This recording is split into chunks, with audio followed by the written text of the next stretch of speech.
اعوذ باللہ من الشیطان الرجیم، بسم اللہ الرحمن الرحیم۔ السلام علیکم ورحمۃ اللہ وبرکاتہ۔ آج قرآن کلاس کا 8واں روز ہے اور ہم اس میں آپ کو خوش آمدید کہتے ہیں، اور آج ہم نے جو 30واں سپارہ ہے اس کا جو دوسرا حصہ ہے وہ پڑھنا ہوگا، تو آپ لوگ میرے ساتھ شامل ہوتے جائیں اور میں چیک بھی کر لوں۔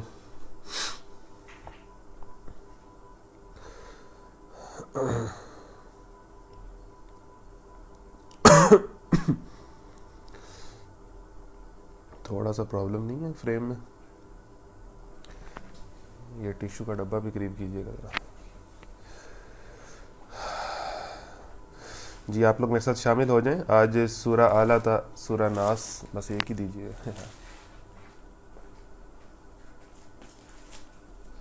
سورہ اعلیٰ تھا، سورہ ناس ہے، اور انشاءاللہ آج ہمارا 30واں سپارہ مکمل ہو جائے گا، اور آپ 37 صورتیں جو ہیں قرآن کی آپ کہہ سکیں گے کہ میں نے کچھ نہ کچھ تشریح کے ساتھ پڑھ رکھی۔ تو آغاز کرتے ہیں جی، آپ لوگ میرے ساتھ شامل ہوتے جائیں۔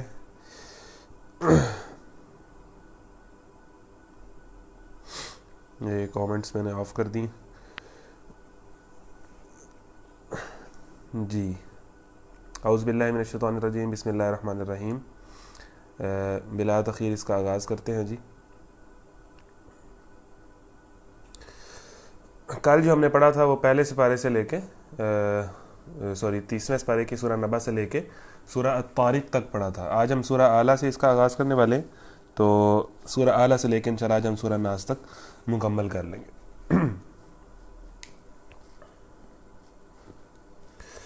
اعوذ باللہ من الشیطان الرجیم، بسم اللہ الرحمن الرحیم۔ سبح اسم ربک الاعلی الذی خلق فسوى والذی قدر فہدى والذی اخرج المرعى فجعله غثاء احوى سنقرئك فلا تنسى الا ما شاء الله انه يعلم الجهر وما يخفى ونيسرك لليسرى فذكر إن نفعت الذكرى سيذكر من يخشى ويتجنبها الأشقى الذي يصلى النار الكبرى ثم لا يموت فيها ولا يحيا قد أفلح من تزكى وذكر اسم ربه فصلى بل تؤثرون الحياة الدنيا والآخرة خير وأبقى إن هذا لفي الصحف الأولى صحف إبراهيم وموسى۔ بسم اللہ الرحمن الرحیم۔ آواز ٹھیک ہے؟ هل أتاك حديث الغاشية وجوه يومئذ خاشعة عاملة ناصبة تصلى نارا حامية تسقى من عين آنية ليس لهم طعام إلا من ضريع لا يسمن ولا يغني من جوع وجوه يومئذ ناعمة لسعيها راضية في جنة عالية لا تسمع فيها لاغية فيها عين جارية فيها سرر مرفوعة وأكواب موضوعة ونمارق مسفوفة وزرابي مبثوثة أفلا ينظرون إلى الإبل كيف خلقت وإلى السماء كيف رفعت وإلى الجبال كيف نصبت وإلى الأرض كيف سطحت فذكر إنما أنت مذكر لست عليهم بمسيطر إلا من تولى وكفر فيعذبه الله العذاب الأكبر إن إلينا إيابهم ثم إن علينا حسابهم۔ بسم اللہ الرحمن الرحیم۔ والفجر وليال عشر والشفع والوتر والليل إذا يسر هل في ذلك قسم لذي حجر ألم تر كيف فعل ربك بعاد إرم ذات العماد التي لم يخلق مثلها في البلاد وثمود الذين جابوا الصخر بالواد وفرعون ذي الأوتاد الذين طغوا في البلاد فأكثروا فيها فيها الفساد فصب عليهم ربك صوت عذاب إن ربك لبالمرصاد فأما الإنسان إذا ما ابتلاه ربه فأكرمه ونعمه فيقول ربي أكرمن وأما إذا ما ابتلاه فقدر عليه رزقه فيقول ربي أهانن كلا بل لا تكرمون اليتيم ولا تحاضون على طعام المسكين وتأكلون التراث أكلا لما وتحبون المال حبا جما كلا إذا دكت الأرض دكا دكا وجاء ربك والملك صفا صفا وجيء يومئذ بجهنم يومئذ يتذكر الإنسان وأنى له الذكرى يقول يا ليتني قدمت لحياتي فيومئذ لا يعذب عذابه أحد ولا يوثق وثاقه أحد يا أيتها النفس المطمئنة ارجعي إلى ربك راضية مرضية فادخلي في عبادي وادخلي جنتي. کتنے لوگ شامل ہو گئے؟ جی بسم اللہ الرحمن الرحیم. آغاز کرتے ہیں جی سورہ الاعلیٰ سے، اور سورہ الاعلیٰ مکی ہے. اللہ کے نام سے بے انتہا جو مہربان اور رحم فرمانے والا ہے. مکی صورتوں کا آپ کو مضمون کا بھی پتہ ہے. اے نبی صلی اللہ علیہ وآلہ وسلم اپنے رب برتر کے نام کی تسبیح کرو جس نے پیدا کیا اور تناسب قائم کیا، جس نے تقدیر بنائی اور پھر راہ دکھائی. دیکھیں نا، اب قرآن کی ہر آیت جو ہے وہ شرک کی ویسے ہی تردید کر رہی ہوتی ہے کہ تسبیح جو ہے، تعریف جو ہے، وہ اللہ ہی کے نام کی ہے اور وہی پیدا کرتا ہے. پیدا کرنے والا، وہ خواہ اولاد دینے والا ہو یا کوئی اور کسی بھی چیز کی کریشن ہے، وہ اللہ کے حکم سے ہی ہوتی ہے اور وہ اللہ کے اختیار میں ہی ہوتی ہے.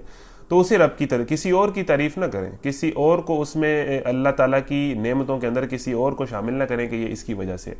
اے نبی صلی اللہ علیہ وسلم اپنے رب برتر کے نام کی تسبیح کرو جس نے پیدا کیا اور تناسب قائم کیا.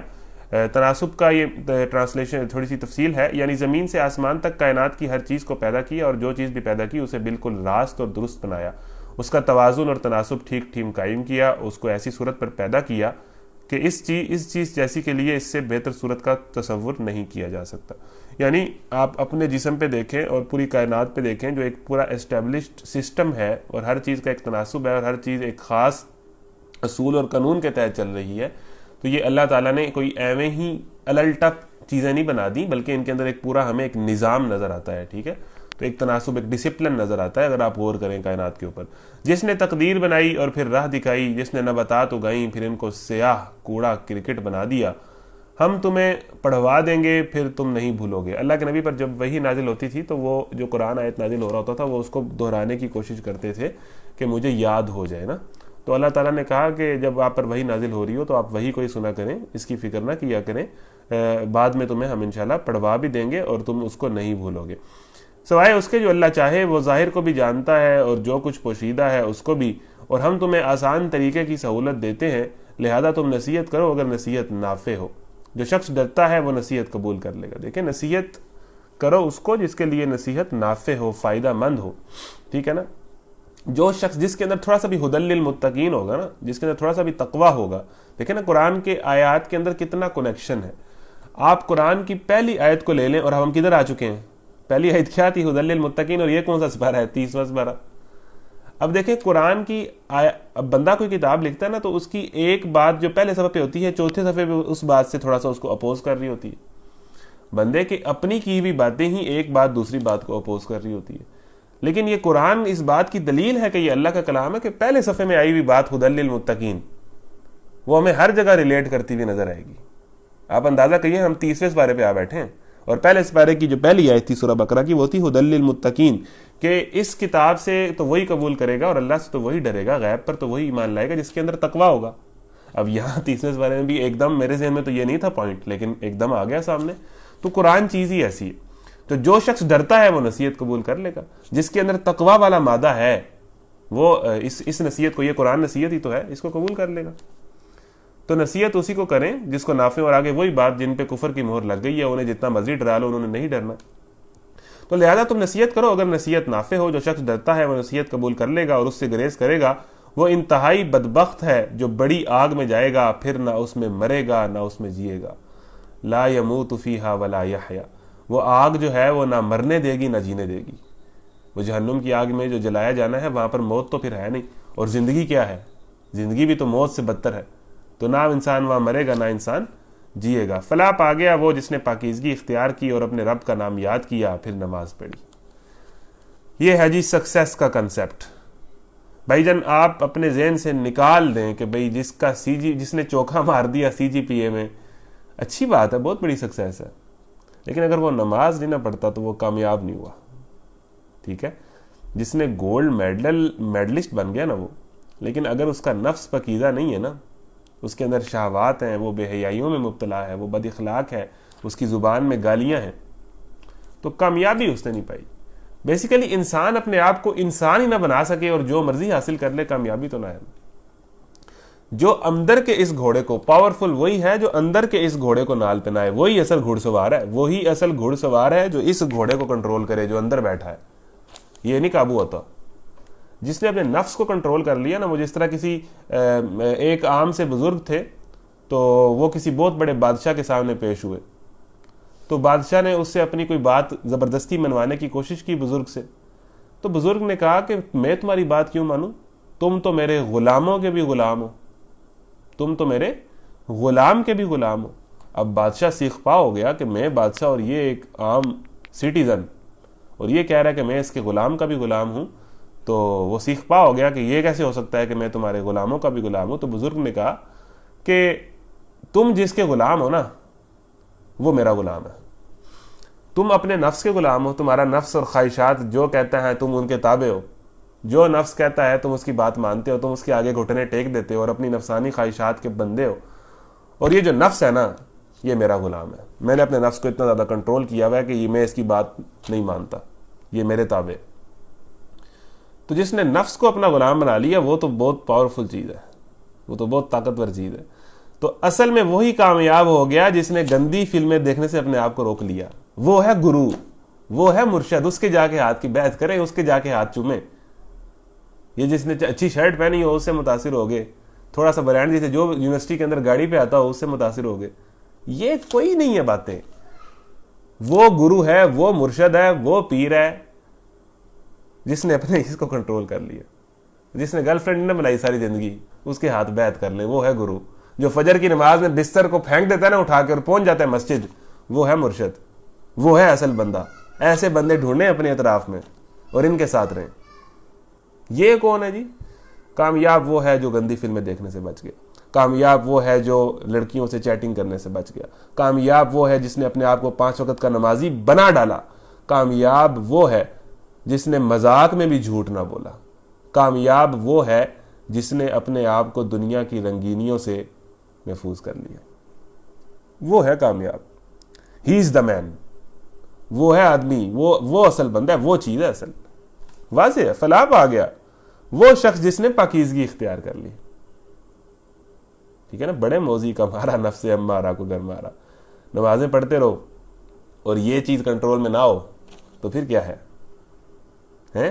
چھری نہ پھیری نفساں تے دمبے کیتی جاندے ہو، فرض بلائی بیٹھے ہو نفلہ نیتی جاندے ہو، دسو نہ کچھ حضرت جی ہے کی کیتی جاندے ہو۔ ٹھیک ہے جی، تو اپنے نفس پر چھری پھیرنا بڑا کام ہے۔ ہاں عیدیں آتی ہیں، ہم جانور ذبح کر دیتے ہیں، اور اس عید کے اندر جانور ذبح کرنے میں جو نقطہ پوشیدہ ہے وہ نہیں ہم کر پاتے، کہ اس کا مطلب یہ ہے کہ اپنی خواہشات کو اللہ کے لیے ذبح کر دو، ذبح کر دو۔ فلاح پا گیا وہ شخص جس نے پاکیزگی اختیار کی اور اپنے رب کا نام یاد کیا، اور فلاح پانے کے ساتھ کنیکٹڈ ہے نماز۔ اب دیکھیں قرآن کی آیت میں کتنا کنیکشن ہے۔ 21 پارے کی پہلی آیت میں آپ کو مل جائے گا ان الصلاۃ تنہی عن الفحشاء والمنکر، کہ نماز برائی اور بے حیائی سے روکتی۔ اب جب یہ کبھی بات آئے گی تو میں اس کی تفصیل کروں گا۔ کچھ لوگ کہتے ہیں کہ نمازی لوگ تو بڑے بے حیا ہوتے ہیں، اس کا مطلب یہ نہیں ہے کہ جو نماز پڑھتا ہے وہ بے حیائی کر ہی نہیں سکتا، اس کے اندر سے شیطان ہی ختم ہو جاتا ہے۔ لیکن نماز کے اگر آپ سسٹم کو سمجھیں تو نماز جو 5 وقت کا نمازی ہوتا ہے، نماز بہت بڑی ہرڈل ہوتی ہے وہ کوئی بے حیائی کا کام کرنے لگے تو، نماز اسے بہت زیادہ اپوز کر رہی ہوتی ہے۔ بے حیائی کے کام تو انسان کو ناپاک کر دیتے ہیں، اور نمازی بندے کو تو ہر ٹائم پاک رہنا ضروری ہے۔ ایک نقطہ میں نے بیان کیا ہے. 5 وقت کی باجماعت نمازی بندے کے لیے تو سارا دن پاک رہنا ضروری ہے. تھوڑی سی بات سمجھ آئی. ایک نقطہ بیان کیے, کئی ہیں. نماز اپوز کرتی ہے بے حیائی کو, کرنے نہیں دیتی, ایک ہرڈل سی بن جاتی ہے. فلم کا بہت اہم سین چل رہا ہے, اذان ہو گئی ہے, اگر آپ پکے نمازی ہیں تو نماز ایک ایسے سسٹم بنا دیتی ہے کہ انسان کو اپوز کرتی ہے. دیکھیں نماز بے حیائی سے بچنے کے لیے اور نفس کے گھوڑے کو کنٹرول کرنے کے لیے جو سب سے بڑا ٹول ہے وہ نماز ہے. اور نماز آپ پوری نماز سمجھیں نا, یہ نہیں نا کہ 2 نفل یہاں پر بیٹھ کے پڑھ لیے وہ نماز ہوگی. نماز یہ ہے کہ اذان ہو اور آپ نماز کی تیاری میں لگ جائیں اور آپ مسجد چلے جائیں, ٹھیک ہے جی, اور آپ نماز تکبیر اولیٰ سے پڑھ رہے ہوں, یہ ہے اصل نماز. اس کو نماز کہتے ہیں. اس طرح کی نمازی ہوں گے نا آپ, اور نماز آپ پورے اس کے ماحول کے ساتھ پڑھیں کہ نماز کو روح کے ساتھ پڑھیں کہ میں اللہ کے پاس جا رہا ہوں اور میں نے اللہ کو اپنے کرتوتوں کا جواب دینا ہے, ٹھیک ہے نا. اگر آپ پوری اس روح کے ساتھ پڑھیں تو نماز تو بہت بڑا ٹول ہے بے حیائی سے اپنے آپ کو بچانے میں. تو کنیکشن ہے. اگر آپ نے نفس کو پکیدہ کرنا ہے تو ٹھیک ہے, باقی کام بھی کریں, لیکن سب سے ضروری کیا ہے کہ آپ 5 وقت کے نمازی ہو جائیں, ٹھیک ہے جی. تو فلاح پا گیا وہ جس نے پاکیزگی اختیار کی اور اپنے رب کا نام یاد کیا, پھر نماز پڑھی. مگر تم لوگ دنیا کی زندگی کو ترجیح دیتے ہو, حالانکہ آخرت بہتر ہے اور باقی رہنے والی. جو بے حیائی کے کام میں وقتی مزہ آتا ہے نا, اور وہ مزہ لینے کے بعد جب انسان گناہ کر بیٹھتا ہے اور پھر کہتا ہے اوہ یہ میں نے کیا کیا, بس یہ اتنا سا مزہ تھا جس کے پیچھے میں پڑا ہوا تھا. جب وہ جو ہی مومنٹ وہ گناہ ہو جاتا ہے نا تو انسان کہتا ہے یہ میں نے کیا کیا. پھر انسان اپنی عقل کے اندر آتا ہے. پہلے وہ جو اس کا جسم تھا وہ خواہشات نے دبوچا ہوا تھا, جیسے ہی وہ گناہ کر لیتا ہے تو شیطان چلا جاتا ہے, خواہش کا اثر ختم ہو جاتا ہے اور انسان کہتا ہے اوہ یہ میں نے کیا کیا. پھر وہ اپنی عقل کے اندر آتا ہے, پھر وہ اپنی انسانیت کے اندر آتا ہے. اور اگر تب بھی اسے شرمندہ نہ ہو پھر تو ویسے ہی اس کا ایمان ختم ہو گیا نا. اگر اس کے اندر انسانیت باقی ہے تو پھر وہ ان کیفیات سے گزرتا ہے. مگر تم لوگ دنیا کی زندگی کو ترجیح دیتے ہو, حالانکہ آخرت بہتر ہے. آخرت کی ابدی خوشیوں کے لیے تم وقتی مزے لے بیٹھتے ہو اور وقتی ابدی خوشیوں کا سودا کر لیتے ہو. حالانکہ آخرت بہتر ہے اور باقی رہنے والی ہے. یہی بات پہلے آئے ہوئے صحیفوں میں بھی کہی گئی تھی. پچھلی کتابیں بھی, پچھلا تورات انجیل زبور بھی, پچھلے انبیاء کی بھی یہی دعوت تھی کہ اللہ کی بندگی کرو اور اپنی خواہشات کو کنٹرول کرو, اپنے نفس کو پاکیزہ رکھو اور اللہ کی بندگی کا نظام جو ہے وہ پوری دنیا میں لے کے آؤ. یہی سمپل سا نقطہ ہے, کوئی تفصیلی بات, کوئی بہت گہری مطلب کوئی مشکل بات نہیں.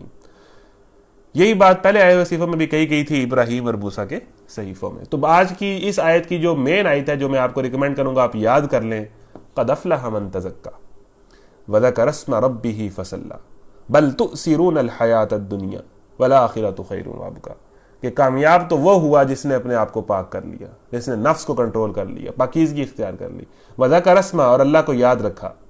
اب اللہ کو یاد صرف نماز بھی نہیں رکھا, اس لیے نماز کو علیحدہ کہا ہے, اور وذکر اسم ربہ, اور اللہ کو بھی باقی 24 گھنٹے بھی یاد رکھا, صرف مسجد میں نہیں یاد رکھا, ویسے بھی اللہ کو یاد رکھا. تو یہ نماز علیحدہ اور اللہ کی یاد 24 گھنٹوں میں اللہ کا خوف علیحدہ. وذکر اسم ربہ فصلی بل تؤثرون الحیاۃ الدنیا, تم دنیا کی زندگی کو ترجیح دیتے ہو, والآخرۃ خیر وابقی. قرآن کی جو ایک آیت ہے نا, اگر آپ اس کو مزہ لے کے پڑھیں اور اس کے اندر کی موسیقیت جاننے کی کوشش کریں نا, تو قرآن کی ایک آیت آپ کے پورے کوک اسٹوڈیو پہ بھاری ہے, پوری کی پوری. اگر آپ کو پتا ہو کہ وہ ایک واقعہ بھی بڑا عجیب ہے کہ ایک بندہ بہت بڑا میوزیشین تھا اور میوزک کو بہت زیادہ جانتا تھا, بڑا اسے میوزک کی گہرائیوں کا پتا تھا, موسیقیت کا, الفاظ کے ہیر پھیر کا, اور سروں اور تال کے اونچ نیچ کا وہ بڑا جانتا تھا. اپنی ایک لینگویج ہوتی ہے نا موسیقی کی. تو ایک دن وہ کہیں سے گزر رہا تھا تو اپنا واقعہ بیان کرتا ہے, میں نے غالباً یوٹیوب پہ کوئی ویڈیو دیکھی تھی اس طرح کی, مجھے یاد نہیں. تو وہ کہتا ہے کہ ایک جگہ میں گزر رہا تھا اور بڑا میرا میوزک سے لگاؤ تھا, ہر ٹائم بینڈ باجے میرے ہاتھ میں ہوتے تھے, میرا پیشن تھا میوزک. تو میں ایک جگہ سے گزر رہا تو مجھے پتہ نہیں عجیب سی ایک کچھ پڑھنے پڑھانے کی آواز آئی, قرات کے پڑھنے کی آواز آئی ایک گھر سے. تو میں سنتا چلا گیا اور میں حیران ہو گیا کہ اس طرح کی موسیقیت اور اس طرح کے لیرکس اور اس طرح کی کوڈنگ جو لفظوں کے اندر ہے, یہ تو میں نے آج تک اتنا زیادہ میوزک کے علم کے باوجود میں نے یہ چیز نہیں سنی. پھر جب اس نے تحقیق کی, وہ اس گھر میں گیا, اس نے جا کے اس کتاب کو سنا تو وہ قرآن تھا, وہ قرآن تھا. اور پھر وہ اپنی پوری سٹوری بیان کرتا ہے کہ پھر میں قرآن کی طرف آیا. یعنی میوزک کا علم جو ہے, جب اس نے قرآن کو سنا, جب اس نے کمپیئر کیا تو اس نے کہا یہ تو کوئی چیز ہی نہیں ہے. قرآن کی آیات کے اندر جو آپس میں لفظوں کے وزن ہے, قد افلح من تزکا وذکر اسم ربہ فصلی بل تؤثرون الحیاۃ الدنیا والآخرۃ خیر وابقی, اس لیول کی چیز کوئی انسان نہیں لکھ سکتا. تو پھر وہ کہتا ہے کہ موسیقی چھوڑ کے میں قرآن کی طرف آیا. پھر وہ مسلم ہوا, کافر تھا, انگریز تھا, کافر تھا, پھر وہ اسلام کی طرف آیا اور اپنی پوری سٹوری بیان کرتا ہے. تو قرآن کی آیات بڑی کمال ہے. تو یہ آیات یاد کر لیں 4. آگے چلتے ہیں جی. بسم اللہ الرحمن الرحیم. هل اتاک حدیث الغاشیہ, کیا تمہیں اس چھا جانے والی آفت یعنی قیامت کی خبر پہنچی ہے؟ کچھ چہرے اس روز خوف زدہ ہوں گے, سخت مشقت کر رہے ہوں گے, تھکے جاتے ہوں گے, شدید آگ میں جھلس رہے ہوں گے, کھولتے ہوئے چشموں کا پانی انہیں پینے کو دیا جائے گا, خاردار سوکھی گھاس کے سوا کوئی کھانا ان کے لیے نہ ہوگا جو نہ موٹا کرے نہ بھوک مٹائے. کچھ چہرے اس روز بارونق ہوں گے, اپنی کارگزاری پر خوش ہوں گے. بڑے خوبصورت الفاظ ہیں. اب دیکھیں نا, کیا تمہیں خبر آئی ہے؟ Breaking news, breaking news. اصل بریکنگ نیوز یہ ہے, اصل حضرات ایک ضروری اعلان سنیے, وہ یہ اعلان ہے جو قرآن نے کر دیا ہے کہ سارے لوگوں متوجہ ہو جاؤ. تمہیں پتہ ہے کہ ایک دن اس دنیا نے ختم ہو جانا ہے اور قیامت آنی ہے, اور پھر 2 طرح کے لوگ ہوں گے. یہ 8 ارب لوگ 2 حصوں میں تقسیم ہو جائیں گے, اور ایک کا کیا حالت ہوگی؟ وجوہ یومئذ خاشیہ عاملۃ ناصبہ تصلی نارا حامیہ تسقی من عین آنیہ لیس لہم طعام الا من ذریع. ایک گروہ ہوگا انسانوں کا جب جیسے ہی وہ قیامت آئے گی کہ خوف زدہ چہرے, مشقت کر رہے, تھکے ہوئے, شدید آگ میں جھلس رہے, کھولتے ہوئے چشمے کا پانی پی رہے. خاردار سوکھی گھاس کے سوا کھانے کے لیے ان کے لیے کچھ نہ ہوگا, اور وہ کھانا بھی جو کھانا کرتا ہے یا موٹا کرتا ہے یا بھوک مٹاتا ہے, وہ کھانا نہ بھوک مٹائے گا نہ آپ کی وہ کیلوریز وغیرہ جو بڑھائے گا. خاردار سوکھی گھاس کے سوا کوئی کھانا ان کے لیے نہ ہوگا جو نہ موٹا کرے نہ بھوک مٹائے. کچھ چہرے اس روز بارونق ہوں گے, اپنی کارگزاری پر خوش ہوں گے. لسعیہا راضیہ, لسعیہا راضیہ.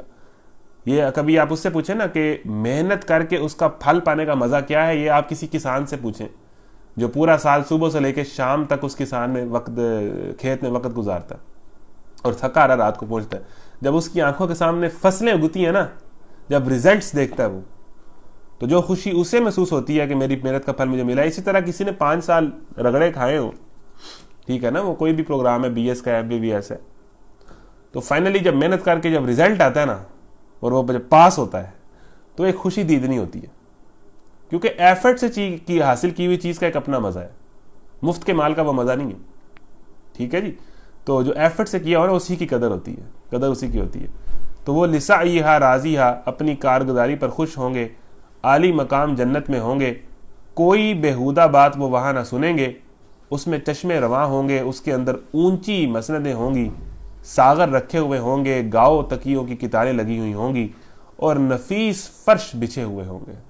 اب آپ پھر دیکھ لیں کہ اللہ تعالیٰ جو انعامات جنتیوں کو دے رہا ہے اس میں سے پھر ایک انعام بار بار کہہ رہا ہے کہ وہاں پر تم نے ناچ گانا وانی ہوگا, بےہودہ باتیں. لیکن آپ کی سارے گانے جو ہیں, ٹھیک ہے نا, آپ ایک ایک گانا اٹھا لیں, 200 million views, 300 million views, 400 million views, 500 million views, 1 billion view. وہ ڈیسپاسیتو ایک آیا ہوا ہے, وہ تو 6 بلین پہ پہنچ گیا بھائی. پوری دنیا یہ کام کر رہی ہے. آپ اندازہ کریں تو ان کے اندر کیا باتیں, لڑکے اور لڑکی کا تعلق, ان کا آپس میں فزیکل تعلق, رومانس, محبت, گندی لچر باتیں, یہی ہے. اور یہی ویڈیو ہے, یہی سینز ہیں, یہی ہے سب کچھ. آپ کے جتنے گانے ہیں, ٹھیک ہے, وہ کلاسیکل شاعری کسی دور میں ہوا کرتی تھی جس میں ادب تھا, جس میں عشق جو ہے یا محبت کا جو کانسیپٹ ہے وہ کسی اور انداز سے بیان ہوا تھا. آج تو محبت کو ننگا کر دیا ان لوگوں نے. آج تو عشق نام ہی بن گیا ہے کپڑے اتارنے کا اور رومانس کرنے کا. یہ عشق بن چکا ہے, اور سارے آپ کے گانے اور پوری قوم کا بیڑا غرق کر دیا ہے اس شوبز نے, پوری قوم کا, نوجوان نسل کا, ان گانوں نے. ہر کسی کے موبائل میں بھرے پڑے گروپس بنے ہوئے ہیں واٹس ایپ کے, جناب آڈیو میں گانے مل رہے ہیں, MP4 MP3. آج کل تو بھائی ایک اور فتنہ آیا ہے 8D آڈیو کا, کہ آپ ہینڈ فری لگائیں اور آپ اس وہ ایسی آڈیو ہوتی ہے کہ آپ جھوم جاتے ہیں, آپ فیل کرتے ہیں کہ میں ادھر ہی چلا گیا ہوں. کس گند میں اس قوم کو دھکیل دیا. تو یہ جو اس گند میں گھری ہوئی قوم ہے نا, تو بندہ مومن اس کو اس گند میں فطری طور پہ مزہ نہیں آتا. اس میوزک کے کلچر میں, اس ناچ گانے کے کلچر میں بےہودہ فحش, ولگیرٹی اور گندی باتیں اور عورت کے محاسن کا ہی ذکر کرتے رہنا. ہند کے شاعر و افسانہ گرو صورت نویس, سب کے اعصاب پر ہے عورت سوار. سارے شاعروں کی اعصاب پر عورت سوار ہے. سارے لکھنے والوں کی ساری فلموں میں بس عورت ہی ہے اور لو سٹوری ہے، اور بس یہی ہے کہ زندگی کا مقصد بس پسند کی شادی کرنا ہے اور اپنی لڑکی کو لے کے بھاگ جانا ہے اور والدین سے لڑ لینا ہے اور اس محبت کے لیے کچھ بھی کر لینا ہے۔ یہی آپ کی ساری شوبز، آپ کی انٹرٹینمنٹ انڈسٹری اسی پوائنٹ پہ کھڑی ہے۔ اور بھائی اور بھی غم ہے زمانے میں محبت کے سوا، کوئی اور بھی زندگی کے مقاصد ہیں، کچھ اور بھی مشن ہے، کچھ اور بھی کرنا ہے۔ تو کیا ہے کہ اس دن وہ بیہودہ باتیں نہیں سنیں گے۔ یہ جنتیوں کے انعاموں میں سے ایک انعام ہے، اور یہ میں کہہ رہا ہوں کہ میں بار بار آتا ہے قرآن میں، کوئی مجھے تو نہیں پتا تھا کہ یہ آیات یہاں پر آئیں گی، ہم نے کچھ حصہ سلیکٹ کیا اور اسی حصے میں یہ باتیں بار بار آ گئی۔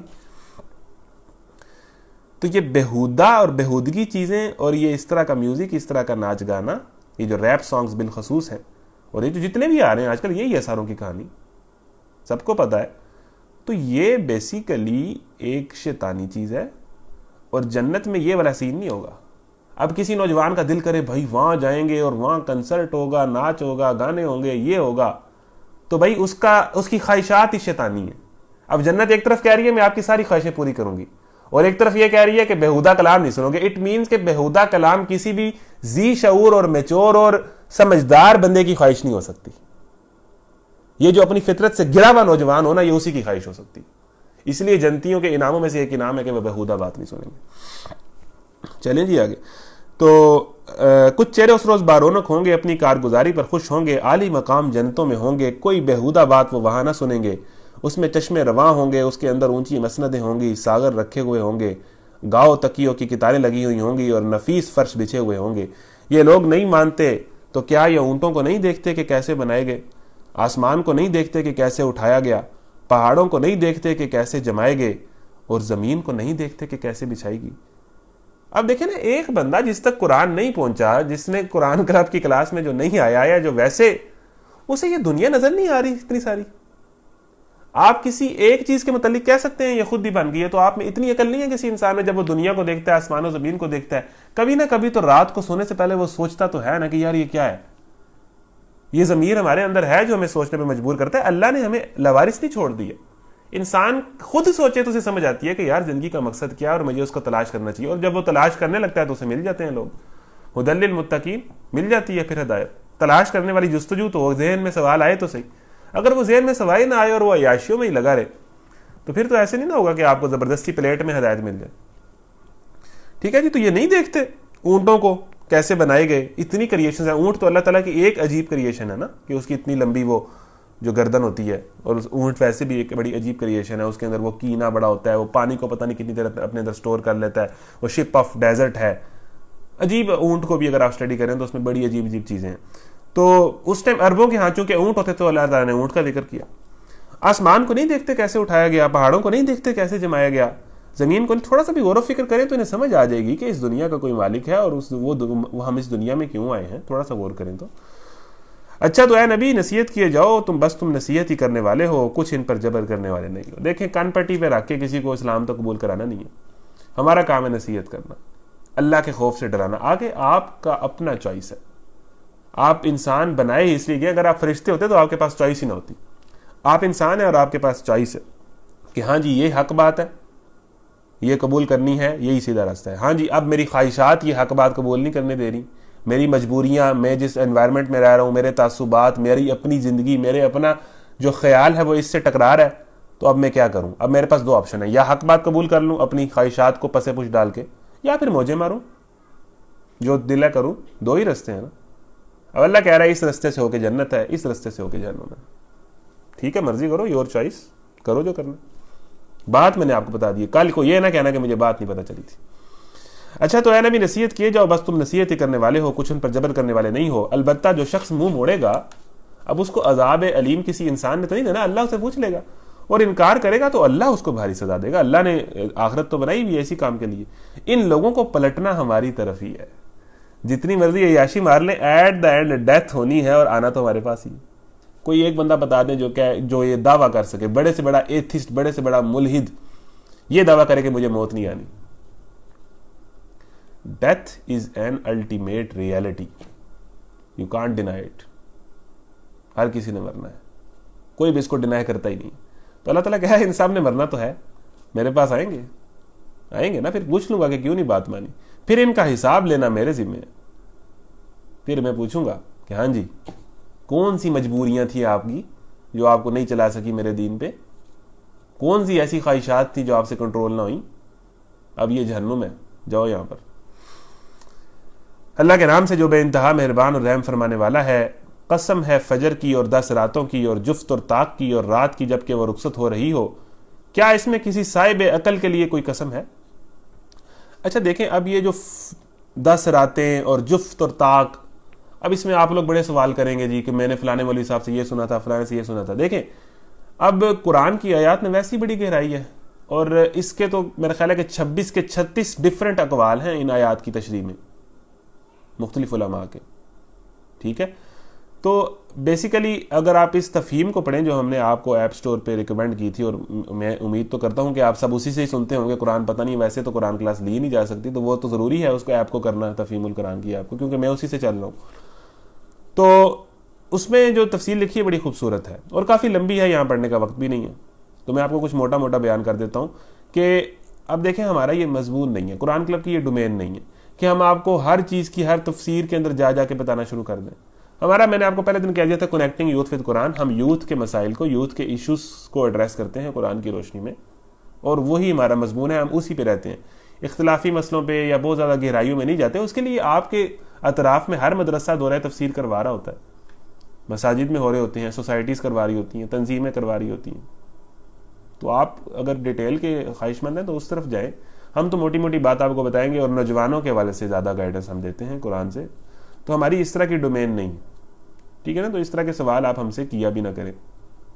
قسم ہے فجر کی اور 10 راتوں کی اور جفت اور طاق کی اور رات کی جب کہ وہ رخصت ہو رہی ہو۔ اب اس میں موٹا موٹا سمجھ لیں کہ 10 راتیں کیا ہیں۔ فجر کہتے ہیں پو پھٹنے کو، پو پھٹنے کو یعنی کہ جب رات کو ایسا ٹائم کہ جیسے ہی صبح کا آغاز ہونے لگتا ہے اور روشنی کی دھاری جو ہے وہ تاریکیوں کو چیرتی ہے، اس کو پو پھٹنا کہتے ہیں، یعنی صبح کا آغاز، رات کا اختتام اور صبح کا آغاز، طلوع سحر۔ اور 10 راتوں کی، اب 10 راتوں سے مراد یہ ہے کہ جو مہینے کی جو مہینے کی 10 راتیں ہیں، مہینہ کتنے دنوں کا ہوتا ہے؟ 30 دنوں کا، تو اب مہینے کو آپ 10 راتوں میں ذرا تقسیم کریں تو آپ کو ان تینوں پارٹس میں آپ کو کچھ ڈفرنس نظر آئے گا۔ مہینے کی جو پہلی 10 راتیں ہیں نا، اس میں کیا ہوتا ہے کہ جو چاند ہوتا ہے وہ آہستہ آہستہ سوکھی شاخ سے بڑھتا ایک اچھا خاصا چاند بن جاتا ہے، یعنی وہ ایک سٹارٹنگ ہوتی ہے۔ اب آپ بڑا عجیب نقطہ ہے، ذرا سمجھیں، مہینے کی پہلی 10 راتوں میں چاند سوکھی شاخ کی طرح کا ہو کے بڑھتا اچھا خاصا روشن ہو جاتا ہے، 14ویں تک تو نہیں جاتا لیکن ایک اچھا خاصا روشن ہو جاتا ہے۔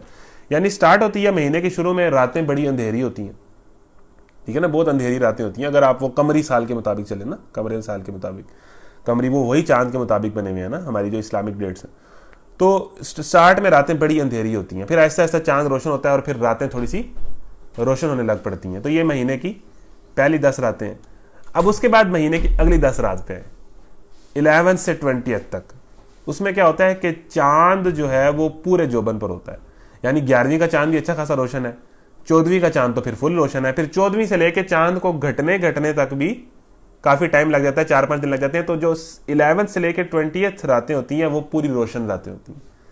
اب مہینے کی آخری 10 راتوں کو لیں، اب اس میں کیا ہوتا ہے کہ 21ویں رات سے چاند کی روشنی مدھم پڑ جاتی ہے اور الٹیمیٹلی بالکل ہی چاند غائب ہو جاتا ہے، صحیح ہے؟ تو مہینے کی آخری 10 راتیں جو ہیں وہ بالکل تاریک راتیں ہوتی ہیں۔ اب اس میں کیا بات سمجھ آئی کہ ایک بات یہ سمجھ آئی کہ اللہ تعالیٰ کی جو یہ دنیا ہے یہ بے مقصد نہیں ہے، یہ ایک ڈسپلنڈ دنیا ہے، ایک سسٹم کے تحت چل رہی ہے۔ ادھر یہ نہیں ہوتا کہ سورج کا دل کرے آج آئے اور دل کرے آج نہ آئے، سورج نے کبھی یہ نہیں کہا کہ آج میں 1 گھنٹہ لیٹ ہوں، ذرا میرا انتظار کر لو، اپنے ٹائم پر آتا ہے، اور چاند ایک اپنے حساب سے ایک بڑھتا 14ویں تک آتا ہے اور پھر وہ واپس جاتا ہے۔ تو ایک نمبر 1 بات یہ ہے کہ اس پوری دنیا کا جو سسٹم ہے وہ ایویں نہیں بن گیا۔ پہلا یہ نقطہ یہ کر رہا ہے کہ یہ جو کہتے ہیں کہ دنیا ایویں بن گئی ہے، یہ اس نقطے کی تردید کر رہا ہے کہ ایک دنیا ایک سسٹم ہے اور ایک خاص ضابطے کے تحت چل رہی ہے، یہ ایویں نہیں بن گئی، بے مقصد ہی نہیں بن گئی۔ پہلا نقطہ تو یہ ہے، اور دوسرا نقطہ اس میں زیادہ مزے کا ہے کہ اس دنیا میں اگر آپ غور کریں تو ہر چیز کو زوال ہے، ہر چیز ایک دفعہ اٹھتی ہے۔ آپ اپنی زندگی کو لیں، آپ چاند کی مثال سے، مہینے کی 10 راتوں سے مثال سے اپنی زندگی کو لیں، انسان کمزور ہوتا ہے، اٹھتا وہ مضبوط ہوتا ہے، طاقتور ہوتا ہے، تندرست و توانا ہوتا ہے، جوان ہوتا ہے، روشن ہوتا ہے چاند کی طرح، ٹھیک ہے نا؟ اور پھر آہستہ آہستہ ڈاؤن فال آنے لگ پڑتا ہے اور الٹیمیٹلی غائب ہو جاتا ہے. تو ایک مہینے اگر ہم چاند کو غور کریں تو ہمیں یہ بات سمجھ آتی ہے کہ اس دنیا میں ہر کسی نے آنا ہے اور جانا ہے. سمجھ آئی؟ آخرت کا نقطہ نکل آیا. اس لیے بار بار اللہ نے کہا نا کہ غور و فکر کرو، کائنات کی نشانیوں پہ غور و فکر کرو، غور و فکر کرو، غور و فکر کرو. اور کئی نقطے ہیں، اب اس کی تفصیل کا ٹائم نہیں ہے. کہ دیکھیں چاند کو اگر آپ غور کریں تو ایک تو یہ دنیا ایک سسٹم کے تحت چل رہی ہے. انسان کبھی آپ نے دیکھا ہو کہ بچہ 4 سال کی عمر میں بالغ ہو جائے؟ نہیں. 14-15 سال کی عمر میں بلوغت کی ایج ہے نا، ایک خاص ایج ہے. کبھی آپ نے دیکھا ہو کہ ماں کے پیٹ سے بچہ 2 مہینوں میں پیدا ہو جائے؟ 9 مہینے ایک خاص مدت ہے، ٹھیک ہے نا. ایک جوانی کا عمر ہے، ایک بڑھاپے کا عمر ہے. وہ ایک سیکوینس کے ساتھ ہی چل رہی ہے نا ساری دنیا، اس سے ہٹ تو نہیں نہ رہی. ایک خاص عمر میں انسان بالغ ہوتا ہے، ایک خاص عمر میں انسان بڑھاپے کو جاتا ہے. ایک طریقہ کار ہے انسان کی پیدائش کا، اسی طرح انسان کی پیدائش ہوتی ہے. معجزاتی پیدائش تو اس دنیا میں صرف حضرت عیسیٰ کی ہوئی ہے نا، عیسیٰ ابن مریم بغیر باپ کے. باقی تو سب ایک وہ معجزہ تھا اللہ کا، تو باقی تو ایک ضابطہ ہی چل رہا ہے اس پوری دنیا میں ڈے 1 سے. تو چاند پہ اگر ہم غور کریں تو پتہ چلتا ہے کہ ہر اٹھنے والی چیز نے جانا ہے، ہر ذی شعور نے، ان ساری رونقوں نے ختم ہو جانا ہے.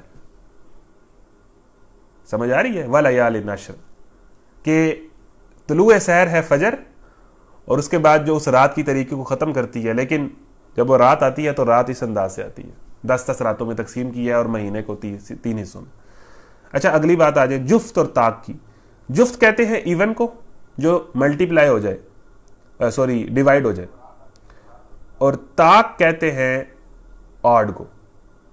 1 3 5 7 9 11 13 یہ آڈ ہے، اور جفت ہوتا ہے ایون 2 4 6 یہ ڈیوائڈیبل ہوتے ہیں، ڈیوائڈ ہو سکتے ہیں یہ ہندسے جو ہیں.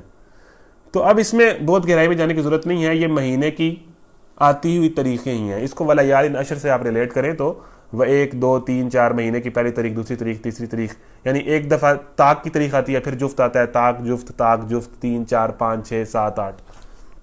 تو یہی اس کا مین مطلب ہے، جفت اور طاق کی. اور رات کی جب کہ وہ رخصت ہو رہی ہو، ٹھیک ہے نا، کہ وہ رات جب وہ رخصت ہو رہی ہو، اور پھر اسی طرح الٹیمیٹلی اس پورے اندھیرے کو جو ہے وہ فجر جو ہے، پہلی آیت پہ جائے، فجر پو کا پھٹنا، وہ اس پورے اندھیرے کو دوبارہ سے روشنی میں بدل دیتا ہے. یعنی اندھیرا روشنی، اندھیرا ایک پورا سائیکل اندھیرے اور روشنی کا.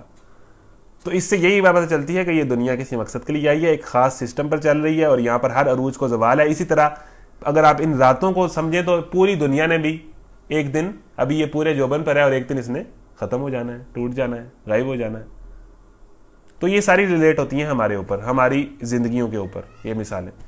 تو یہی اس کا موٹا موٹا مطلب ہے. باقی اب اس کی تفصیل کو پڑھنے کا شوق ہے، کسی نے کچھ بات کی، کتنی گہرائیاں ہیں تو وہ آپ پڑھ سکتے ہیں. جو موٹا مطلب تھا، جو سمجھنے کا تھا. اب اس میں آپ نے یہ بات سمجھنی ہے کہ مکی صورتوں میں ہو کیا رہا ہے. مکی صورتوں کا مضمون ہی یہ ہے کہ اللہ اور توحید کی نشانیاں اور ان پر دلالت اور ان پر قائل کرنا، اور عذاب کی باتیں، اور دنیا ایک مقصد کے لیے، یہی باتیں ابتدائی بنیادی باتیں عقائد کی یہی ہیں نا. تو یہ مکی صورت ہے تو اس میں یہی بات ہے. اب اس میں اگر آپ دیکھیں نا اس ٹائم حالات کیا چل رہے تھے. اس ٹائم حالات مکہ میں یہی چل رہے تھے کہ کافر بحث کر رہے تھے، کافر نہیں مانتے تھے کہ یہ دنیا ختم ہونی ہے اور ہم نے اپنا حساب کتاب دینا ہے. یعنی یہ محمد ہمیں جو باتیں بتاتا ہے، محمد صلی اللہ علیہ وسلم، کافروں کے یہ الفاظ تھے کہ ہمیں جو یہ باتیں بتاتا ہے تو یہ جو ہے مطلب باتیں غلط ہیں، کہ یہ دنیا ایک خاص مقصد کے لیے پیدا ہوئی ہے، اس نے ختم ہونا ہے اور ہم نے اللہ کو حساب کتاب دینا ہے. تو اللہ تعالیٰ ان کا جواب دے رہا ہے، اس ڈیبیٹ کو ختم کر رہا ہے ان آیات کے ساتھ کہ آپ تھوڑی سی دنیا پر ہی غور کر لیں. آپ اللہ کے رسول کو اگر نہیں مانتے، اللہ کے رسول کو اگر آپ نبی نہیں مانتے، تو آپ اس دنیا پہ تو غور کریں. یہ دنیا کا سارا نظام نہیں آپ کو بتا رہا کہ ایک مقصد کے لیے، اور اس دنیا کے اندر جو عروج و زوال کی کیفیات ہیں یہ نہیں آپ کو بتا رہی. سمجھیں بات؟ تو کیا اس میں کسی صاحب عقل کے لیے کوئی نشانی نہیں ہے؟ صاحب عقل کے لیے کوئی قسم ہے؟ عقل مند بندے کو بات سمجھ نہیں آ رہی ہے سارا کچھ دیکھ کے؟ ٹھیک ہے جی. تو تم نے دیکھا نہیں ہے کہ تمہارا رب نے کیا برتاؤ کیا اونچے ستونوں والے عاد ارم کے ساتھ، جن کی مانند کوئی قوم دنیا کے ملکوں میں پیدا نہیں کی گئی تھی. ہم کہتے ہیں امریکہ سپر پاور ہے، رشیا سپر پاور ہے، اوہ یہ بہت بڑی طاقتیں ہیں. ان کو تو ایک کورونا نے اڑا دیا ہے. بات یہ ہے کہ بات اللہ کہہ رہا ہے کہ اس سے پہلے قرآن میں بار بار آتی ہے کہ تم سمجھتے ہو کہ آج کی دنیا بہت پاورفل ہے، اس سے پہلے بڑے بڑے طاقتور لوگ آئے ہیں. وہ آپ کشمیر میں وہ اڑنگیل والی جگہ کون سی ہے، شادرہ، شارجہ کے شادرہ، وہاں پر آپ جائیں گے تو آپ کو بدھزم کے دور کی ایک یونیورسٹی ملے گی. ٹھیک ہے. اب آپ اندازہ کریں کہ اس یونیورسٹی کا ایک چبرجا سا باقی رہ گیا. اسی طرح ایک اور جگہ پہ بھی آپ کو ٹیکسلا والی غالباً سائڈ ہے کہ کون سی ہے میرے علم میں نہیں ہے، کہ بدھزم ایک بہت پرانی ہزاروں سال پرانی تہذیب تھی، ان کی یونیورسٹیاں بنی ہوئی ہیں۔ اب بندہ غور کرے کہ بھائی اس ٹائم کون سی مشینیں تھیں جو اتنے بڑے بڑے پتھروں کو پہاڑوں کے اوپر لے گئیں، پہاڑوں کے ٹاپ پہ یونیورسٹیاں بنائی ہوئی ہیں اور اللہ کے بندوں نے، اور بڑے بڑے پتھر اور چبرجوں کے ساتھ۔ یعنی اس دور میں کون سی مشینیں تھیں کہ یہ اتنے بڑے بڑے پتھر اٹھا کے یہاں پر لے آئے یا ان کو تراش کے یہ کر دیا، کون سی مشینیں تھیں؟ تو بھائی ٹیکنالوجی مختلف شکلوں میں ہر دور میں بڑی بڑی اوپر تک گئی ہوئی ہے، بڑے بڑے پاورفل لوگ آئے ہوئے ہیں اس سے پہلے بھی، دنیا کب سے چلی آ رہی ہے اور انسان بڑا بڑا پاورفل ہوا ہے بڑے۔ اب حضرت سلیمان کے دور کی جو بات ہے، ہم جو بات کرتے ہیں ٹیکنالوجی بہت زیادہ ہے، حضرت سلیمان کے آگے جو بندے بیٹھے ہوئے تھے نا، انہوں نے جب قوم سبا سے لڑائی ہونے لگی اور ملکہ سے وہ معاملہ ہوا، تو حضرت سلیمان کے ایک آدمی نے کہا، ایک جن نے، کہ آپ یہ مجلس ختم ہوگی نا، یہ میٹنگ ختم ہوگی، اس ملکہ کا تخت اٹھا کے میں یہاں پر لے آؤں گا۔ ایک جن نے یہ بات کی ہے۔ اور ایک آدمی، قرآن میں ذکر ہے کہ ایک آدمی جس کے پاس علم تھا، اس نے کہا او یہ کیا بات ہے، اس نے کہا حضرت سلیمان آپ آنکھ جھپکیں گے نا، اتنے میں اس ملکہ کا جو پتہ نہیں کتنے میلوں دور ہے، اس کا تخت اٹھا کے یہاں پر حاضر کر دوں گا with in fraction of seconds کے اندر۔ اب اس کے پاس کون سا علم تھا؟ ہم کہتے ہیں کہ ہم اسکائپ پہ یہاں پر امریکہ والے سے بات کر رہے ہیں، تو اس کے پاس کون سا علم تھا جو ایک سیکنڈ میں ایک میلوں دور سے چیز اٹھا کے وہاں لے کے آ سکتا تھا؟ علم، ٹیکنالوجی، کچھ تو تھا نا اس کے پاس۔ تو یہ دنیا ہم سے بہت پہلے بھی بہت آگے آگے تک گئی ہے، یہ نہیں ہے کہ آج ہی دنیا بہت آگے نکل گئی۔ تو تم سے پہلے اللہ کہہ رہے کہ قومیں آئیں جو بڑی بڑی پاورفل تھیں، یہ الفاظ ہیں کہ اس قوم کی مانند کوئی قوم دنیا کے ملکوں میں پیدا نہیں کی گئی، اتنی پاورفل قوم تھی۔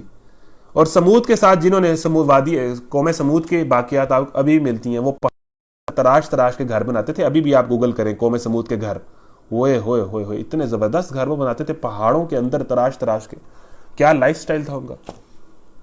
قوم سمود جن کے پاس حضرت صالح آئے تھے، اور سمود کے ساتھ جنہوں نے وادی میں چٹانیں تراشی تھیں، اور میخوں والا فرعون کے ساتھ، یہ بڑے بڑے پاورفل لوگ جو بڑی بڑی سپر پاورز گزری ہیں۔ مصر کا بادشاہ فرعون اور فرعون، مصر کی پوری تہذیب اور مصر کے جو آپ کو پیرامڈ سے ملتے ہیں، وہ آپ ذرا غور کریں، کوئی بندہ مصر گیا ہو تو وہ دیکھے کہ وہ کس لیول کی چیز انہوں نے بنائی ہوئی ہے، اور وہ ہزاروں سال ہو گئے۔ ہمارے ہاں تو یہ 100 سال پرانی چیزیں پڑی ہوئی ہیں نا مغلیہ دور کی، ان کی بھی حالت کوئی نہیں ہے، ہزاروں سال سے پڑی ہوئی چیزیں ابھی تک قائم ہیں، اتنی زبردست ایسا مٹیریل وہ یوز کرتے تھے۔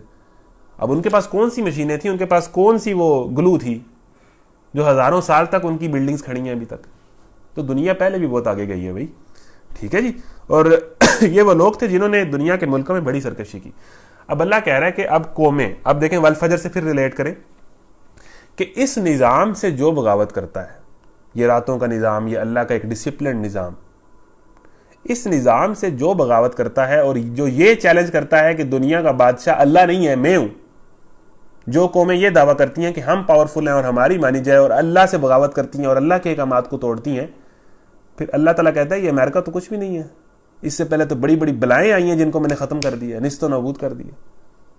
ہاں اللہ تعالیٰ موقع دیتا ہے، کوئی قوم 100 سال سپر پاور رہتی ہے، کوئی قوم 200 سال، لیکن الٹیمیٹلی وہ رہ نہیں پاتی، ٹھیک ہے نا۔ آخرت میں تو اللہ نے کرنا ہی ہے، لیکن اس دنیا میں بھی اللہ تعالیٰ جو ہے ایک حد سے آگے نہیں جانے دیتا انسانوں کو، بات سمجھ رہے ہیں آپ؟ تو اللہ تعالیٰ پھر اس دنیا کے نظام کو اور اللہ تعالیٰ کی حکومت کو اور اللہ تعالیٰ کے مالک ہونے کو جو قوم چیلنج کرتی ہے نا، اس کا آپ کو ذکر بھی نہیں ملے گا، ان کی باقیات ملیں گی آپ کو، ختم ہو گئے، زمین کھا گئی آسماں کیسے کیسے، یہ سارا قرآن کی دیکھیں نا ایک آیت دوسرے سے ریلیٹ کر رہی ہوتی۔ تو پھر ان بڑی بڑی پاورفل قوموں کا ذکر کیا اور عربوں کو تنبیہ کی کہ تم جو بڑے بدماش بن رہے ہو نا، یہ ابو جہل گروپ سارا، کہ یہ کچھ بھی نہیں ہوگا، تو تم تو کچھ بھی نہیں ہو، تم تو معمولی سردار ہو، تم سے پہلے پہلے بڑے بڑے فرعونوں کو ہم نے نیست و نابود کر دی۔ بات سمجھ آئی؟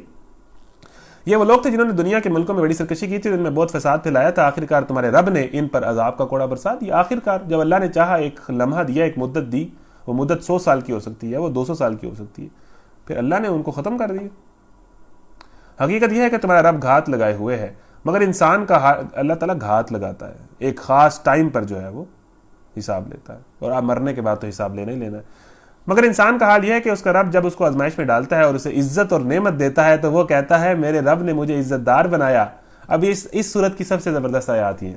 اور جب وہ اس کو آزمائش میں ڈالتا ہے اور اس کا رزق اس پر تنگ کر دیتا ہے، اب دیکھیں نا، ایک بندے کی روٹی تنگ کرنا کس کے اختیار میں ہے؟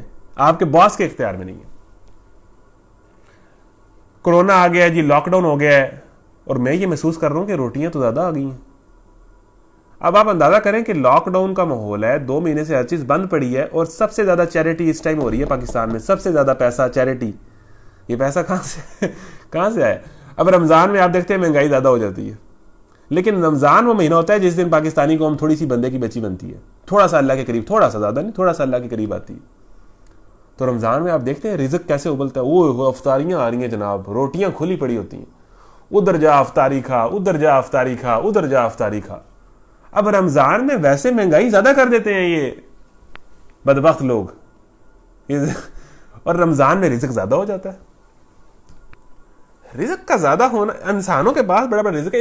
رمضان میں ایک ایسی سوچ ڈیویلپ ہوتی ہے ایک دوسرے کی خیر خائی کی کہ رزق ابلتا ہے. افطاریوں پہ افطاریاں اور کھانوں پہ کھانا، اور روز فروٹ چاٹ اور روز پکوڑے، اور کیا کیا نا، پورے سال اس طرح کی چیز نہیں ملتی جو رمضان میں مل جاتی. تو رزق اللہ کے ہاتھ میں، ٹھیک ہے نا. تو جس کا جب اللہ تعالیٰ کہہ رہا ہے کہ انسان کا کیا حال ہے، انسان بڑی زبردست انسانی سائیکالوجی اللہ نے بیان کی ہے. سائیکالوجی پڑھنی ہے نا تو یہ جو آپ پڑھی جا رہے ہیں نا سائیکالوجیاں چھوڑ دیں. قرآن آپ کو سائیکالوجی بتائے گا انسان کی. جس نے انسان کو بنایا ہے وہ سائیکالوجی بتاتا ہے انسان کی. یہ جو آپ نے بڑے بڑے سائیکالوجسٹ ہے جی، وہ ہے میں سائیکیٹرسٹ کے پاس جا رہی ہوں، میں سائیکو ہو گئی ہوں. قرآن کو پڑھیں، اپنا سائیکونیس ختم کرنی ہے نا تو قرآن کو پڑھیں، کریٹر کو پڑھیں جس نے آپ کی سائیکالوجی بنائی ہے، وہ آپ کے مسائل جانتا ہے. ٹھیک ہے. مگر انسان کا حال یہ ہے کہ اس کا رب جب اس کو آزمائش میں ڈالتا ہے اور اسے عزت اور نعمت دیتا ہے تو وہ کہتا ہے میرے رب نے مجھے عزت دار بنایا. جب اچھا وقت آتا ہے، پیسے بھی ٹھیک جا رہے ہیں، پاس بھی ہوئی جا رہا ہے، ہر چیز حق میں ہو رہی ہے، پسند کی شادی بھی ہو گئی ہے، بڑا خوش ہے، بڑا عزت، کہتا ہے میرے رب نے مجھے عزت دار بنایا، بڑا اللہ کا شکر ہے. لیکن وہی اللہ جب اس سے وہ چیزیں لیتا ہے جس نے دی تھیں، انسان یہ سمجھ بیٹھتا ہے نا کہ یہ میری ہیں، حالانکہ اللہ کی دی ہوئی ہوتی ہیں. اور جب وہ اس کو آزمائش میں ڈالتا ہے اور اس کی روٹی تھوڑی سی تنگ کرتا ہے تو وہ کہتا ہے میرے رب نے مجھے ذلیل کر دیا. یعنی انسانی سائیکالوجی جب اچھا وقت آتا ہے، خوش ہو جاتا ہے، تھوڑا سا پھنستا ہے تو اللہ تعالیٰ کو کوسنے لگ پڑتا ہے، کہتا ہے اللہ تو ہے ہی نہیں، یہ کیوں ہو رہا ہے، یہ کیوں ہو رہا ہے. تھوڑی سی آزمائش ہے، تھوڑا سا حادثہ ہے، کوئی قریبی فوت ہو جائے جوانی میں، ہم اللہ کے خلاف بکواس شروع کر دیتے ہیں. بھئی یہ دنیا اللہ کی ہے، ہماری حیثیت کیا ہے؟ ہماری حیثیت کیا ہے کہ ہم بات کریں؟ اس نے اتنا کچھ تو دیا ہے. یہ ہاتھ اس کے ہیں، یہ کان اس کے ہیں، یہ ناک اس کی، یہ دنیا اس کی ہے، یہ جسم اس کا ہے، یہ صلاحیتیں اس کی، یہ وسائل اس کے ہیں، ہر چیز اس کی ہے. اتنی چیزیں ہیں پھر بھی ہم نے شکری کر رہے ہیں، ہمیں وہی چیز جو نہیں ملی اسی کی ٹینشن ہے. تو وہ کہتا ہے میرے رب نے مجھے ذلیل کر دیا. یعنی جب مشکل وقت گزر جاتا ہے اچھا وقت اور آپ کو بھول جاتا ہے. ہرگز نہیں، بلکہ تم یتیم سے عزت کا سلوک نہیں کرتے. اگر اب اس میں ایک طریقہ کار بتایا ہے اللہ تعالیٰ نے کہ آپ نے اچھا وقت برقرار کس طرح رکھنا ہے. آپ کی زندگی میں اچھا وقت آ گیا ہے نا، پیسے ٹھیک ٹھاک آ رہے ہیں، صحیح ہے نا، حلال طریقے سے آ رہے ہیں، حرام تو پھر ویسے ہی خطرناک ہے نا. اگر آپ کی زندگی میں اچھا وقت آ گیا ہے تو اچھے وقت کو مینٹین رکھنے کا ٹول اللہ بتا رہا ہے کہ جب تم پر اچھا وقت آئے نا، تم چیریٹی شروع کر دو، تم غریبوں کی مدد شروع کر دو، تم دینا شروع کر دو، اور آئے گا اور آئے گا اور آئے گا. لئن شکرتم لازیدنکم، اگر تم شکر کرو گے تو اللہ کا یہ طریقہ ہے کہ وہ اور دیتا ہے. یہ ہے نا کہ ایک اللہ کی راہ میں دو گے 700 آئے گا، یہ 10 گنا بڑھ کے آئے گا. یہ اللہ کی پالیسی ہے، یہ اللہ کا اصول ہے، یہ اللہ کا قانون ہے. اور یہ اصول مزے کی بات ہے کافروں میں بھی ہے. ایک ریسرچ ہوئی کہ دنیا کے اندر جو ٹاپ 30 بزنس مین ہے نا، ٹاپ 30 بزنس مین، ریسرچ ہوئی ہے، یوٹیوب پہ پڑھی ہے. ٹاپ 30 جو دنیا کے امیر ترین بلینرز لوگ ہیں، کامیاب ترین بزنس مین ہیں، ان پر ریسرچ ہوئی ٹاپ 30 لوگوں پہ. اور اس ریسرچ میں نا انہوں نے دیکھا کہ ان بزنس مین کی کیا صفات ہیں جو انہیں اتنا، ان کا پیسہ ان کے پاس زیادہ ہے اور وہ ان کے پاس چلا آ رہا ہے کب سے. تو ان 30 کے 30 بزنس مین میں ایک چیز کامن تھی، وہ سارے چیریٹی کرتے تھے اور بہت زیادہ کرتے تھے. اچھا یہ اصول کافروں میں بھی ہے کہ جو دے گا وہ آئے گا، جو چیز دیتے ہیں عزت دیں پلٹ کر آئے گی، لوگوں کو کھلائیں پلٹ کر آئے گا. یہ بڑا ایک اہم نقطہ ہے اللہ کا. یہ مطلب صرف مسلمانوں میں نہیں ہے، یہ ایک اللہ تعالیٰ کا یونیورسل اصول ہے. تو اگر آپ نے اپنی خوشیاں مینٹین کرنی ہے اور اچھا وقت اور اپنے رزق میں برکت رکھنی ہے، تم یتیم سے عزت کا سلوک کرو، اپنے چھوٹے سے برا بلا نہ کہو. ہمارے یہاں تھوڑا سا پیسہ آ جاتا ہے ہم چوڑے ہو جاتے ہیں نا، پھر کسی کو کچھ سمجھتے ہی نہیں ہے. یہ ایٹیٹیوڈ جو ہے میں پھر گراتا ہے. لیکن بلکہ تم یہ جب تمہارے پاس خوشی آ جائے, اچھا سب کچھ آ جائے, حالات اچھے ہوں, تو تم دوسروں کو نہ بھول جاؤ. تم یتیم سے عزت کا سلوک نہیں کرتے, مسکین کو کھانا نہیں کھلاتے, اور دوسروں کو بھی نہیں اکساتے کھانا کھلانے پر, موٹیویٹ اور ترغیب بھی نہیں دلاتے, اور میراث کا سارا مال سمیٹ کر کھا جاتے ہو. ٹھیک ہے نا, ہتھیائی ہوئی چیزیں, قبضہ کی ہوئی چیزیں, ٹھیک ہے نا. اور یہ بخیلی جو ہے یہ حالات خراب کرتی ہے انسان کے. اور مال کی محبت میں بری طرح گرفتار ہو, پیسہ آ جائے تو بس یہ میرا ہی ہے, اس کو سٹور کر رہا ہے, بینک میں ڈال رہا ہے, اکٹھا کر رہا ہے, پلانز بنا رہا ہے, سونا چاندی سیندھ کے رکھ رہا ہے, مال کی محبت میں گرفتار ہو گیا. اور یہ جو زکوٰۃ ہے, یہ جو اللہ کی راہ میں دینا ہے, یہ ہمارے اندر سے مال کی محبت کو نکالتی ہے, کم کرتی ہے. یار دے دو, دے دو, بغیر مقصد کے دے دو, اللہ کی رضا کے لیے دے دو. یہ مال کی محبت کم کرتی ہے اور مال کا بت توڑتی ہے اور اللہ کی محبت ڈالتی. ہرگز نہیں, جب زمین میں پے در پے کوٹ کوٹ کر ریگزاری بنا دی جائے گی اور تمہارا رب جلوہ فرما ہوگا, اس حال میں کہ فرشتے صف در صف کھڑے ہوں گے اور جہنم اس روز سامنے لے آئی جائے گی. اس دن انسان کو سمجھ آئے گی کہ, اور اس وقت اس کے سمجھنے کا کیا حاصل. سمجھ تب آئے گی لیکن پھر سمجھنے کا کیا فائدہ. پچھتائے کیا ہو جب چڑیاں چگ گئیں کھیت. وہ کہے گا کہ کاش میں نے اپنی زندگی کے لیے کچھ پیشگی سامان کیا ہوتا, کاش میں نے تھوڑی سی فیوچر پلاننگ اس زندگی کے لیے بھی کی ہوتی, کاش میں نے تھوڑا سا سامان, تھوڑا سا لگیج, تھوڑا سا زندگی گزارنے کا, تھوڑا سا پکنک پلان, تھوڑا سا میں نے وہاں پر رہنے کا, کسی جگہ پر میں نے جانا ہے تو وہاں جانے کا میں نے کوئی تھوڑا سا بندوبست تو کیا ہوتا, کوئی میں مینٹلی پریپیئر تو ہوتا, کوئی میں نے پریپریشن تو کی ہوتی. کاش میں نے یہ دنیا ہے بیسیکلی آخرت کی کھیتی, یہاں پر آپ نیک عمال کری جائیں اور وہاں پر اپنا گھر بنائی جائیں, وہاں پر مرلوں کا بنائیں, کنالوں کا بنائیں, جتنا مرضی بڑا بنانا بنائیں. یہ ٹائم ہے اس گھر کو بنانے کا. اور اس ٹائم میں ہم یہ والے گھر بنانے لگ پڑے تو بڑی بد نصیبی. کاش میں نے اس دن کے لیے کوئی پریپریشن کی ہوتی, کوئی پیشگی سامان کیا ہوتا. پھر اس دن اللہ جو عذاب دے گا ویسا عذاب دینے والا کوئی نہیں ہے, اور اللہ جیسے باندھے گا ویسا باندھنے والا کوئی نہیں. پھر چھوٹ کے بھاگ نہیں سکتے آپ. دوسری طرف ارشاد ہوگا, اے نفس اب دو لوگ, اے نفس مطمئنہ. اب کہتے ہیں کہ جب نیک آدمی فوت ہوتا ہے نا, تو جو ہی وہ فوت ہوتا ہے اور اس کی روح نکلتی ہے نا, تو اس کو یہ آواز آتی ہے, یا ایتھا النفس المطمئنہ ارجعی الی ربک راضیۃ مرضیہ فادخلی فی عبادی وادخلی جنتی. اسے مرتے وقت ہی اللہ تعالیٰ سیٹسفائی کر دیتا ہے کہ بچ گیا تو. اے نفس مطمئنہ, اپنے رب کی طرف خوشی خوشی آ جا, داخل ہو جا میری بندوں میں اور داخل ہو جا میری جنت میں. یہ نیک آدمی کو مرتے وقت آواز آتی ہے, سبحان اللہ. اور برے آدمی کو مرتے وقت ہی پتہ چل جاتا ہے میں پھنس گیا ہوں. حدیث ہے کہ برے آدمی کو جب قبر کی طرف لے کے جایا جا رہا ہوتا ہے نا, تو وہ کہتا ہے مجھے نہ وہاں لے کے جانا, مجھے نہ وہاں لے کے جانا. اس کی ڈیڈ باڈی تو پڑی ہوئی ہے لیکن وہ ایک نہ نظر آنے والی دنیا میں تو زندہ ہی ہے نا, اس کی نئی زندگی تو شروع ہو گئی ہے. وہ کہتا ہے مجھے نہ وہاں لے کے جانا. اسے عذاب نظر آ رہا ہوتا ہے. وہ اپنے گھر والوں سے, بھائی بہنوں سے چیخ چیخ کے کہہ رہا ہوتا ہے, اوے سنو مجھے نہ وہاں لے کے جاؤ, مجھے نہ وہاں لے کے جاؤ. لیکن وہی بھائی بہن اس کو وہاں لے کے جا رہے ہوتے ہیں. کتنی بے بسی ہے انسان کی کہ مرنے والے کو دفنانا ہے. اور جب ہم مرنے والے کو دفنا دیتے ہیں تو ہم کیوں بھول جاتے ہیں, روز و شب کے میلے میں غفلتوں کے مارے ہم شاید یہ سمجھتے ہیں ہم نے جس کو دفنایا بس اسی کو مرنا تھا. ہم تو یہ سمجھتے ہیں کہ جس کو دفنا کے آگے بس اس نے ہی مرنا تھا, ہم نے تو مرنا ہی نہیں. تو اپنے اے پسندیدہ شامل ہو جا میرے نیک بندوں میں اور داخل ہو جا میری جنت میں. اے اللہ کے نام سے جو بے انتہا مہربان اور رحم فرمانے والا ہے. نہیں, میں قسم کھاتا ہوں اس شہر مکہ کی, اور حال یہ ہے کہ اے نبی اس شہر میں تم کو حلال کر لیا گیا. ایک ٹیشو دیجیے گا. اس شہر مکہ کی, اور حال یہ ہے کہ اے نبی اس شہر میں تم کو حلال کر لیا گیا. یعنی اللہ کے نبی کو جو ہے وہ مکہ میں نہیں رہنے دیتے تھے جو کفار مکہ تھے,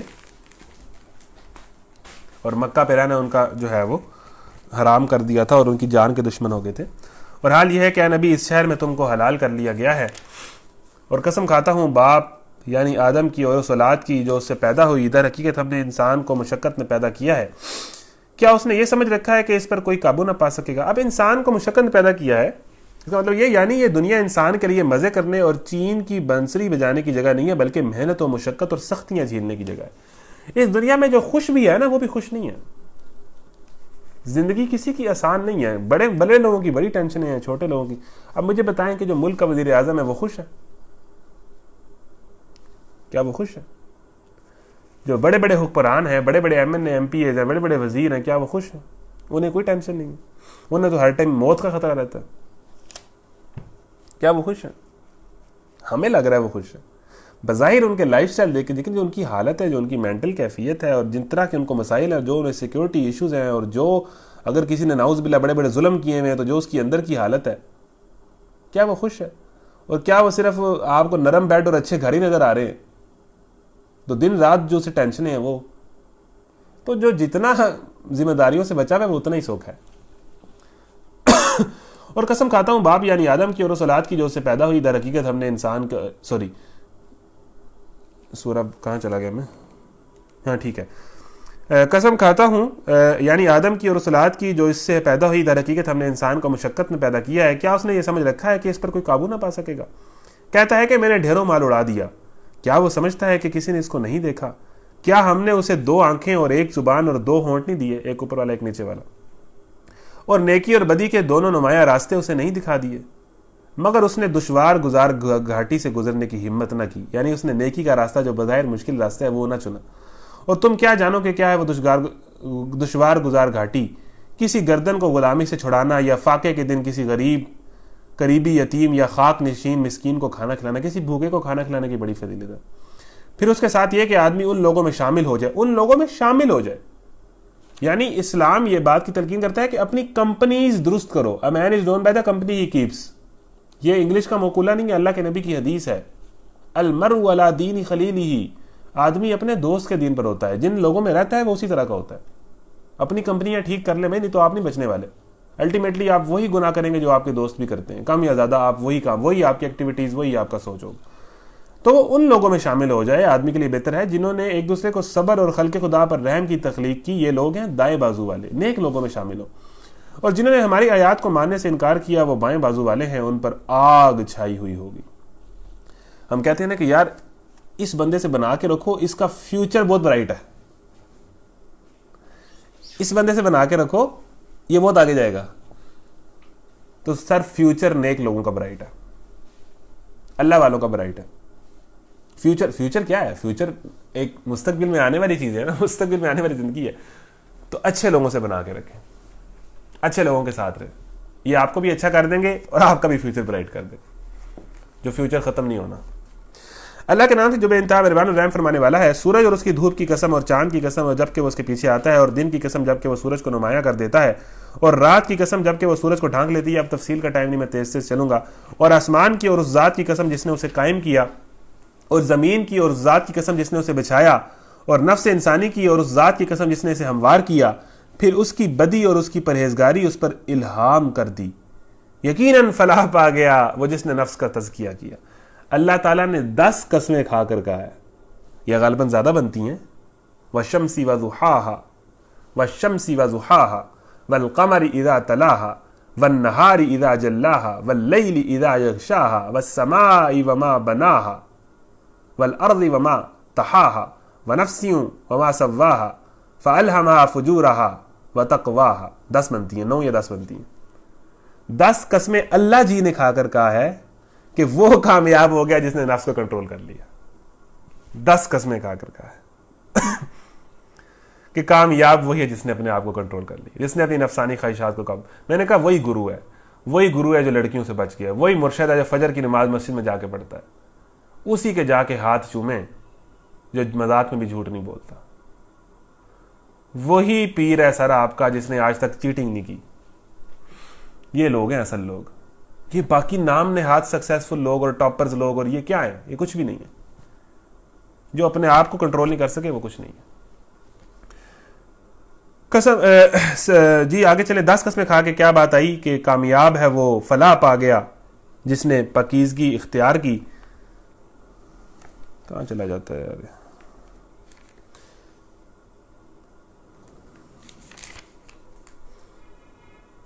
جی اور زمین کی, اچھا جی, پھر اس کی بدی یقیناً فلاح پا گیا جس نے نفس کا تزکیہ کیا, اور نامراد ہوا وہ جس نے اس کو دبا دیا. اور ناکام وہی ہے جو نفس کو کنٹرول نہ کر سکا, جو نفسانی خواہشات کا غلام بن گیا, جو نفس کہتا ہے وہ کرنے لگ پڑا. سمود نے اپنی سرکشی کی بنا پر جھٹلایا جب اس قوم کا سب سے زیادہ شقی آدمی بفر کر اٹھا, اور اللہ اور اس کے رسول نے اور اللہ کے رسول نے ان لوگوں سے کہا کہ خبردار اللہ کی اونٹنی کو ہاتھ نہ لگانا. قوم صالح کی بات ہے. قوم سمود وہی والے جو پہاڑوں میں گھر بناتے ہیں، جن کے گھر آج بھی گوگل پہ آپ کو مل سکتے ہیں. ادھر حضرت صالح آئے تھے. حضرت صالح نے کہا تھا کہ یہ اونٹنی ہے، اللہ کی نشانی ہے، ایک دن یہ پانی پیے گی، اس دن پوری بستی پانی نہیں پیے گی کنویں سے، تو اس اونٹنی کو نہیں مارنا. 2-3 دن تو انہوں نے صبر کیا کچھ دیر، لیکن پھر اس قوم کے ایک آدمی نے اس اونٹنی کو جا کے ذبح کر دیا. اچھا، ایک آدمی گناہ گار نہیں تھا، پوری قوم گناہ گار تھی. کیوں؟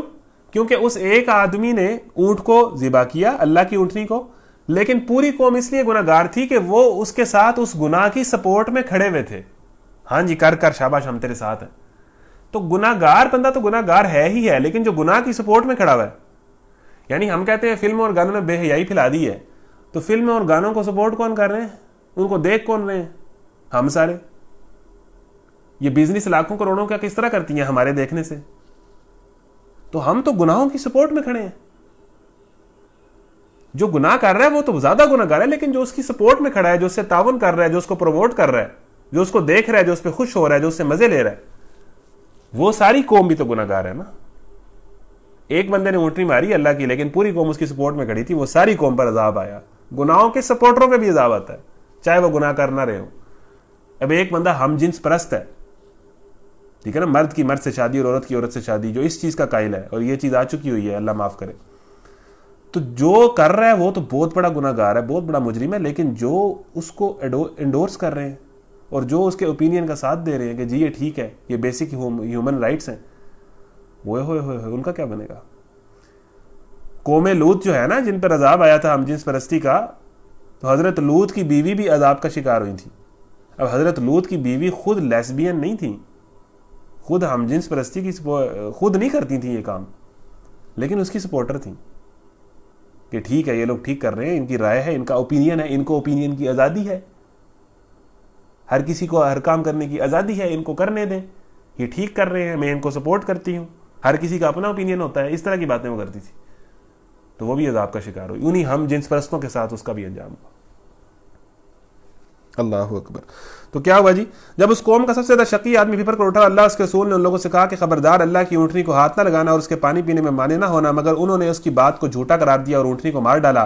آخر کار ان کے گناہ کی پداش میں ان کے رب نے ان پر ایسی آفت توڑی کہ ایک ساتھ سب کو پیوند خاک کر دیا، ساری قوم کو، اس کو بھی اور اس کے سپورٹرز کو بھی. اور اسے اپنے اس فعل کے کسی برے نتیجے کا خوف نہیں ہے. اللہ تعالیٰ سے کوئی سوال نہیں پوچھنے والا کہ تم نے اس قوم کو کیوں برباد کیا، تباہ کیا. اللہ تو اللہ ہے، وہ خدا ہے، انسان کویسچن نہیں کر سکتا.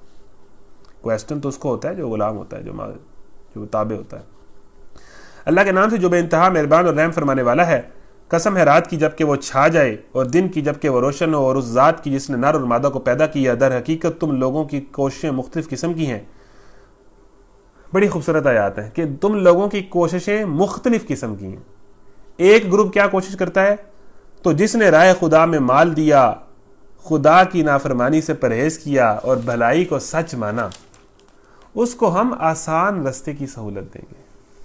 اب ایک بندہ ہے جس کی ساری زندگی اسی کوشش میں ہے کہ میں اللہ کی راہ میں دوں، میں اللہ کے لیے زیادہ سے زیادہ کر جاؤں اس دنیا میں اللہ کی نافرمانیوں سے بچ جاؤں، اور میں ہر اچھے کام کو اچھا مانوں اور اس کو سپورٹ کروں. یہ 3 پوائنٹس ہیں. تو اللہ تعالیٰ کیا کہہ رہا ہے کہ پھر میں اس کے رستے بھی آسان کروں گا. وَمَن يَتَّقِ اللَّهَ يَجْعَل لَّهُ مَخْرَجًا. جو اللہ سے ڈرتا ہے نا، اللہ تعالیٰ اسے گناہوں کے مول سے بچا لیتا ہے. لیکن وہ تو ڈرے، وہ کوشش تو کرے.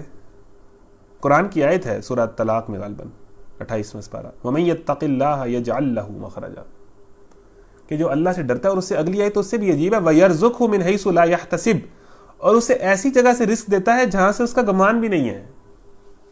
یعنی کوئی سودی کام یا کوئی حرام کاروبار، کوئی حرام کسی کا سلسلہ یا آمدنی بن گیا ہے، تو وہ اگر اسے اللہ کے خوف میں چھوڑ دیتا ہے نا کہ چلو کوئی نہیں، روٹی موٹی کی خیر ہے، اللہ دینے والا ہے، تو اللہ کا جرم تو نہیں نہ کرنا چاہیے، تو اللہ تعالیٰ کہتا ہے میں اسے پھر ایسی جگہ سے روٹی دوں گا جہاں سے اس کا گمان بھی نہیں ہوگا. اللہ کے لیے آپ کسی چیز کو چھوڑ کے دیکھیں. اور میں آپ نوجوانوں کو کہتا ہوں کہ یہ جو آپ لوگوں کو کوئی نہ کوئی پسند آئی ہوتی ہے اور پسند آیا ہوتا ہے نا، اگر نہیں نہ ہو رہا، ٹھیک ہے نا، تو اللہ کے لیے چھوڑ دیں. اللہ آپ کو اس سے بہتر دے گا. اللہ آپ کو اس سے بہتر اسپاؤز اور لائف پارٹنر دے گا، گارنٹیڈ بات ہے. کوئی آپ کا محبوب جو ہے وہ گناہ گار ہے نا, وہ ٹھیک بندہ نہیں ہے, اس کو چھوڑ دیں. اللہ کے لیے اس کو چھوڑ دیں, اللہ آپ کو اس سے بہتر دے گا, دیکھیے گا, گارنٹیڈ بات. اللہ کے لیے کسی چیز کو چھوڑ کے تو دیکھیں بدلے میں کون سی چیز آتی ہے. اچھا جی, تو کیا ہے جی کہ ہم اسے آسان راستے کی سہولت دیں گے. جو اس طرح کی زندگی گزارے گا پھر اس کے راستے بھی ہم آسان کر دیں گے. اور بیسیکلی نیکی کا راستہ آسان راستہ ہے.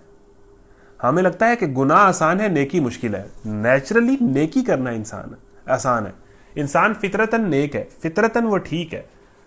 نماز پڑھنا نیچرلی آسان ہے, لیکن ہم اپنے آپ کو اس ماحول میں باؤنڈ کر لیں تو پھر ہمارے لیے مشکل ہو جائے گا. اور پھر ایسا ہوتا ہے کہ جو بندہ گناہوں کی طرف چلا جاتا ہے نا, اس کے لیے نیکیاں کرنا اللہ مشکل بنا دیتا ہے. اب پھر اللہ تعالیٰ اس کو پھر اس طرف آنے ہی نہیں دیتا, کیونکہ اس کی حرکتیں اس طرح کی ہو چکی ہوتی ہیں. اس لیے وہ فیل کرتا ہے یار مجھ سے نہیں ہوتا, مجھ سے تو یہ اسلام والا کام تو ہوتا ہی نہیں ہے. وہ بیسیکلی اللہ کا اس پہ عذاب ہوتا ہے کہ اللہ تعالیٰ اسے نیکی کا راستہ اس کے لیے مشکل بنا دیتا ہے. اور فَمَن يُرِدِ اللَّهُ أَن يَهْدِيَهُ يَشْرَحْ صَدْرَهُ لِلْإِسْلَامِ, اور جس کو اللہ تعالیٰ ہدایت دینے کا اور چننے کا ارادہ کرتا ہے اس کا سینہ اسلام کے لیے کھول دیتا ہے. اس کا عبادات کرنے کا, نیکیاں کرنے کا, اللہ کی فرمانبرداری کرنے کا دل کرتا ہے, اور اس کے لیے آسان ہوتی چلی جاتی ہیں اور راستے بنتے چلے جاتے ہیں. تو بیسیکلی آپ کے اندر ایک آگ ہے جس کو اللہ دیکھتا ہے کہ اس کے اندر طلب کتنی ہے, پھر اس کے مطابق اس کے راستے بنتے ہیں. تو جو اس طرح کی زندگی گزارے گا اللہ تعالیٰ اسے آسان راستے کی سہولت دے گا. اور جو دوسرا ہوگا وہ کیا کرے گا, اور جس نے بخل کیا, لوگوں کو نہ دیا, بے نیازی برتی اور بھلائی کو جھٹلایا, اس کو ہم سخت راستے کی, اس کے لیے گناہوں کے راستے آسان ہو جائیں گے. اب دیکھیں نا, ایک بندہ جو ٹارگٹ کلر ہو, جس نے 100 قتل کیے ہوئے ہیں, اس کے لیے اب آپ کوئی بندہ مارنا آسان مشکل کام ہے. ایک بندہ عادی زانی ہو, ریپسٹ ہو, جس نے 10-15 دفعہ زنا کیا ہو, اس کے لیے 16ویں دفعہ زنا کرنا آسان ہے, مشکل ہے, ایزیلی اس کے لیے مسئلہ ہی کوئی نہیں. لیکن ایک بندے نے کبھی زنا نہ کیا ہو تو اس کے لیے زنا مشکل ہوتا ہے, وہ ڈرتا ہے. تو اللہ تعالیٰ گناہ جب آپ کرتے ہیں نا تو آگے سے آپ کے لیے گناہوں کو آسان بنا دیتا ہے, آپ کی روٹین بن جاتی ہے. اللہ تعالیٰ کہتا ہے انہی میں رہو, اور نیکیاں مشکل بنا دیتا ہے. اور جو نیک آدمی ہوتا ہے اللہ تعالیٰ اس کے لیے نیکیاں آسان کر دیتا ہے, گناہ کرنا مشکل کر دیتا ہے. یہ اللہ کی رحمت ہے. بیسیکلی انسان کے اپنے اندر وہ طلب ہوتی ہے جس کے مطابق یہ چیز ہوتی ہے. اور اس کا مال آخر اس کے کس کام آئے گا جب کہ وہ ہلاک ہو جائے. بے شک راستہ بتانا ہمارے ذمے ہے, اور در حقیقت آخرت اور دنیا دونوں کے ہم ہی مالک ہیں. بس میں نے تم کو خبردار کر دیا بھڑکتی ہوئی آگ سے, اس میں نہیں جھلسے گا مگر وہ انتہائی بدبخت جس نے جھٹلایا اور منہ پھیرا, اور اس سے دور رکھا جائے گا وہ نہایت پرہیزگار اور پکیزہ آدمی. اس آگ سے دور رکھا جائے گا جو پکیزہ ہونے کی خاطر اپنا مال دیتا ہے, اس پر کسی کا کوئی احسان نہیں ہے جس کا بدلہ اسے دینا ہو. وہ تو صرف اپنے رب کی رضا کے لیے دیتا ہے, دکھاوے کے لیے نہیں, رب کی رضا کے لیے یہ کام کرتا ہے, اور وہ ضرور اس سے خوش ہوگا. اللہ کے نام سے جو بے انتہا مہربان اور رحم فرمانے والا ہے. یہ بھی بڑی خوبصورت صورت ہے. اچھا جی, میں اس پہ بیان کر کے نا تفصیل تو میں اب تیزی سے آگے چلوں گا, کیونکہ یہ اہم صورت ہے. اگر آپ ڈپریس ہیں, اگر آپ مایوس ہیں, اگر آپ ڈس اپوائنٹڈ ہیں, اگر آپ پریشان ہیں, اگر آپ کا دل نہیں لگ رہا, اگر آپ بور ہو گئے, 30واں سپارہ کھولیں, سورہ ضحیٰ کو پڑھیں. یہ سورت آپ کو وہ موٹیویشن دے گی, وہ جذبہ دے گی, وہ آپ کو ہوپ دے گی کہ آپ کیا ہی کہنے. جو بندہ میں کہتا ہوں مایوس ہے نا, اس کو کہیں سورہ ضحیٰ پڑھے. اور کیا کمال آیت ہے, مطلب ہیرے سے پروئی ہوئی آیات ہیں. سنیے ذرا. اس کا بیک گراؤنڈ یہ ہے کہ اللہ کے نبی پر کافی عرصے سے وحی نہیں آ رہی تھی, تو پھر وہ 6 مہینے وحی کا تسلسل رک گیا, اور اللہ کے نبی بڑے پریشان ہو گئے کہ اللہ نے کیا مجھے چھوڑ دیا ہے, اور بڑی ان کی مشکل زندگی ہوگی. تو پھر یہ صورت آئی, تو مایوسی کے عالم میں یہ صورت آئی. ٹھیک ہے نا. قسم ہے روز روشن کی اور رات کی جب کہ وہ سکون کے ساتھ طاری ہو جائے, اے نبی. اب دیکھیں اللہ تعالیٰ نبی سے بھی تو مخاطب ہے, لیکن قرآن ڈائریکٹلی یا انڈائریکٹلی ہر انسان سے مخاطب ہے نا. یہ قرآن تمہارے لیے ہے, تو آپ اس کو اپنے اوپر ذرا لے کے دیکھیں ذرا ان آیات کو. تمہارے رب نے تم کو ہرگز نہیں چھوڑا. اللہ کہتا ہے مایوس نہ ہو, اللہ تمہارے ساتھ ہے, اللہ نے تمہیں نہیں چھوڑا. اگر تم گناہ کر کر کے تھک گئے ہو نا تو آ جاؤ اللہ کے پاس, اللہ نے نہیں چھوڑا. اللہ تو تمہارا انتظار کر رہا ہے. اور حدیث کے مطابق ہے کہ اللہ تعالیٰ کی طرف جو بندہ چل کے جاتا ہے, اللہ تعالیٰ اس کی طرف بھاگ کے آتا ہے. اللہ تعالیٰ تو بہانے سے بندے کو اپنی طرف بلانا چاہتا ہے. تمہارے رب نے تم کو ہرگز نہیں چھوڑا. تم نے اللہ کو چھوڑ دیا, اللہ نے تمہیں نہیں چھوڑا. یہ تم ہو جنہوں نے اللہ کو بلا دیا, اللہ نے تو تمہیں نہیں بلایا. اللہ تو آج بھی تمہیں اس قرآن کلاس میں لے آیا ہے کہ کسی طریقے یہ بات سمجھ جائے. اللہ نہیں بلایا نا, اللہ کی توفیق سے آیا. اللہ نے آپ کو یہ ذہن سوچ دیا کہ یار میں یہ سنوں. جو سن رہے ہیں, جن کو توفیق نہیں ہے ان کا الگ مسئلہ ہے. یار کل آپ لوگوں نے بڑی زیادتی کی بھئی وہ لائیو ڈسکنیکٹ ہوا آپ لوگ چلے گئے، یہ کیا طریقہ ہے؟ اگر لائیو ڈسکنیکٹ ہو جاتا ہے تو دوبارہ لائیو آ جائیں گے ہم، آپ ادھر ہی رہا کریں. تو یہ آپ نے جو ڈرامہ کیا نا کل، یہ برداشت نہیں ہوگا. اے نبی صلی اللہ علیہ وسلم تمہارے رب نے تم کو ہرگز نہیں چھوڑا اور نہ وہ ناراض ہوا، اور یقیناً تمہارے لیے بعد کا دور پہلے دور سے بہتر ہے. اللہ تعالیٰ کہہ رہا ہے کہ میں نے تم کو چھوڑا نہیں ہے اور میں تم سے ناراض نہیں ہوا. اگلی آیات اس سے بھی زیادہ موٹیویٹ کرتی ہیں کہ تسلی رکھو، اچھا وقت آئے گا. اب جو وقت گزر رہا ہے نا، اس سے اچھا وقت آئے گا، آنے والا دور اس سے اچھا ہوگا. جو بندہ مایوس ہے وہ اس صورت کو پڑھے. یقیناً تمہارے لیے بعد کا دور پہلے دور سے بہتر ہے، اور ان قریب تمہارا رب تمہیں اتنا دے گا کہ تم خوش ہو جاؤ گے. اتنا دے گا. اب اس سے آخرت میں دینا بھی مراد ہے، اور دنیا میں بھی اگر اللہ بندہ اس کی طرف آئے تو اللہ تعالیٰ اسے دیتا ہے. کچھ نہ دے تو اس کو ذہن کی تسلی دے دیتا ہے، اس کو جو سیٹسفیکشن دے دیتا ہے وہی بڑی کمال ہے. وہ لاکھوں کروڑوں روپے میں وہ سیٹسفیکشن نہیں ہے جو اس کو یہاں مل جاتی ہے. اللہ نے واضح کہا ہے کہ آنے والا دور بہتر ہوگا، اور ان قریب اللہ تمہیں اتنا دے گا کہ تم خوش ہو جاؤ گے. لیکن اس کی شرائط کیا ہے؟ اس لیے تم یتیم، کیونکہ آگے سنیں، کیا اس نے تم کو یتیم نہیں پایا اور پھر ٹھکانہ فراہم کیا؟ اب یہ اسپیسیفکلی اللہ کے نبی کی بات ہے کہ اللہ کے نبی یتیم تھے اور انہیں صحیح راستہ نہیں پتا تھا، پھر ان پر نبوت نازل ہوئی اور انہیں پتہ چلا کہ اس دنیا کا مقصد کیا ہے. ویسے تو وہ ہر طرح کی برائی سے ویسے ہی بچتے تھے. 40 سال تک اللہ کے نبی نے کوئی برائی نہیں کی، لیکن انہیں سیدھا راستہ نہیں پتا تھا. 40 سال کے بعد نبوت نازل ہوئی، انہیں پتہ چلا اس دنیا کا مقصد کیا ہے. اللہ کے نبی پر جب نبوت آئی تو اللہ تعالیٰ کہہ رہا ہے کہ کیا پہلے اللہ تعالیٰ نے تمہارے ساتھ کچھ نہیں کیا؟ کیا تم یتیم نہیں تھے اور اللہ تعالیٰ نے تمہیں ٹھکانہ فراہم کیا؟ تو میں آپ کو اس آیت کو اگر ہم اپنے اوپر لیں تو اس کا مطلب یہ ہے کہ کیا دین سے دوری سے بڑی یتیمی کوئی ہو سکتی ہے؟ کہ ہم دین سے دور تھے اور اللہ تعالیٰ آپ کو اس قرآن کلاس میں لے آیا اور آپ کو بتایا کہ اصل راستہ کیا ہے. کیا ایسا نہیں ہوا؟ اللہ نے نہیں کیا ایسا. اور تمہیں ناواقف راہ پایا اور پھر ہدایت بخشی. تمہیں صحیح بات کا نہیں پتا تھا اور اللہ تعالیٰ نے اس قرآن کے ذریعے سے تمہیں ہدایت دی. ایسا نہیں ہوا. تو یہ اس بات کے ثبوت ہے کہ اللہ تمہارے ساتھ ہے. اس بات کا ثبوت ہے کہ اللہ کو تمہاری فکر ہے. اس بات کا ثبوت ہے کہ اللہ نے تمہیں چنا ہے. کچھ دیکھا ہے تو چنا ہے کہ تم یہ بات سن رہے ہو نا آج. تو اللہ نے تمہارے ساتھ تو بڑا کچھ کیا ہے. اور تمہیں ندار پایا اور پھر مالدار کر دیا. لہٰذا تم یتیم پر سختی نہ کرو. اب اچھا وقت لانے کی کیا ٹولز کیا ہے کہ انسان اپنے آپ کو ٹھیک کرے. تم یتیم پر، اپنے سے چھوٹے پر، کمزور پر سختی نہ کرو. اسے ڈانٹو نہ. اسے اپنے سے جو ماتحت لوگ ہیں ان پہ اپنی پاور کا غلط استعمال نہ کرو. عاجزی دکھاؤ. اور سائل کو نہ جھڑکو. اب ہمارے یہاں فقیر بہت زیادہ ہیں تو میں یہی سمجھتا ہوں کہ فقیر تو بعض اوقات فیڈ اپ کر دیتے ہیں. لاہور میں آپ جائیں تو ہر اشارے پہ تو فقیر توبہ بندے کو پاگل کر دیتے ہیں. لیکن اور سائل کو نہ جھڑکو. لیکن پھر بھی جو آپ سے مانگ رہا ہے نا اس کو اگر آپ نے نہیں دینا تو نہ دیں، لیکن اس کو ڈانٹے نا. وہ ٹھیک ہے، الگ بات کہ بڑا تنگ کرتے ہیں یہ لوگ، لیکن ڈانٹنا نہیں چاہیے، جھڑکنا نہیں چاہیے. یہ انسان کی پرسنالٹی کے اندر ایک چیز ہونی چاہیے. نہیں دینا تو نہ دیں. آپ اگر زکوٰۃ دے رہے ہیں، اللہ کی راہ میں دے رہے ہیں، کر رہے ہیں ساری چیزیں، کیونکہ بہت سارے لوگ اس کو مافیا بھی تو کہتے ہیں نا. مافیا ہے مطلب یہ لوگ، اور بات ٹھیک بھی ہے کافی حد تک. لیکن پھر بھی جو آپ سے مانگنے آئے نا اس کو جھڑکے نا، اور اپنے رب کی نعمت کا اظہار کرو. جو اللہ تعالیٰ نے نعمتیں دی ہیں نا اس کا اظہار کرو. اظہار اس طرح کرو کہ اس کا شکر ادا کر کے اس کا اظہار کرو. سورہ زحا جو مایوس ہے وہ پڑھ لیں.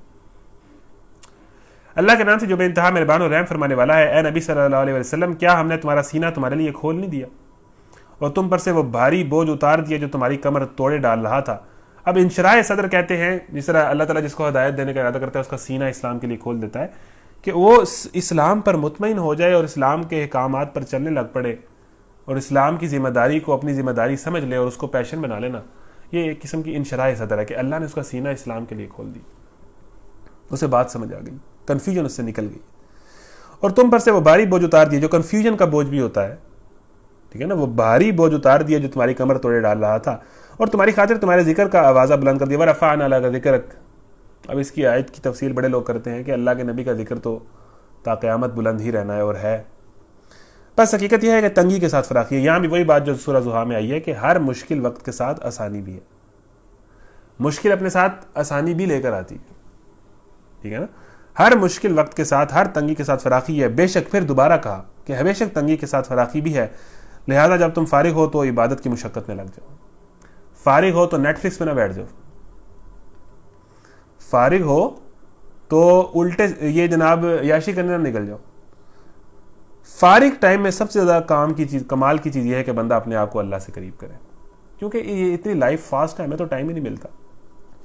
تو اگر یہ کرونا کی صورتحال میں اثر آئی اور آپ فارغ ہو گئے تو اپنے آپ کو قرآن سے قریب کریں، اپنے اسلام کا نالج بڑھائیں، اپنے اندر سے گناہوں کو، ایڈکشنز کو ختم کریں اور اپنے آپ کو نیکیوں پر لائیں، اللہ کی عبادت کی مشقت میں لگیں، اللہ کی بندگی کے اندر آئیں. فارغ وقت کا یہی فائدہ.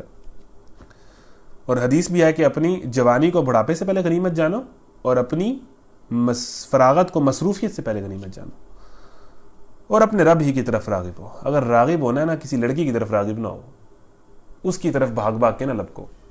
اگر کسی کی طرف جانا ہے تو وہ اللہ ہے، اس کی طرف راغب ہو. اللہ کے نام سے جو بے انتہا مہربان اور رحم فرمانے والا ہے. قسم ہے انجیر اور زیتون کی اور طور سینا اور اس پرامن شہر مکہ کی، ہم نے انسان کو بہترین ساخت میں پیدا کیا.